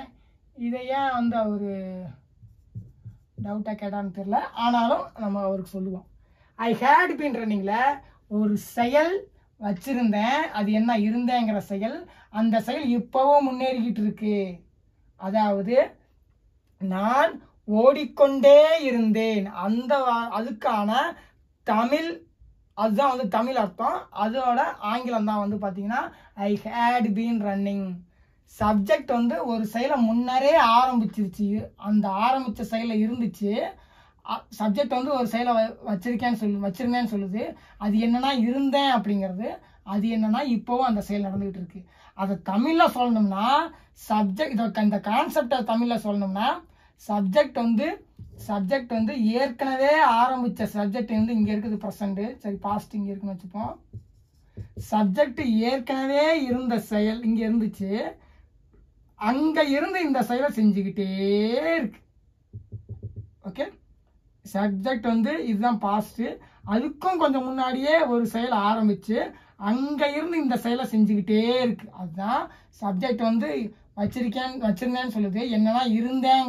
சப்ஜெக்ட் வச்சிருந்தேன்னு சொல்லுது, என்னன்னா இருந்தேங்கிறது. என்ன இருந்தேன்னா ரன்னிங், அதாவது அந்த செயல் இப்பவும் ஆக்டிவாக இருந்துகிட்டு இருக்கு. அப்போ அங்கேருந்து இன்னும் ஆக்டிவாக செஞ்சுக்கிட்டே இருக்கு. ஓகே, ஆங்கிலத்தில் அவங்ககிட்ட இருக்கிற அந்த ஒரு 4-5 வெர்பை வச்சு இந்த பாஸ்ட் பர்ஃபெக்ட் கண்டினியூஸ் டென்ஸை இப்படி தான் அவங்களால உருவாக்க முடியும். இதே பாஸ்ட் கண்டினியூஸ் டென்ஸ் ரொம்ப சிம்பிள்.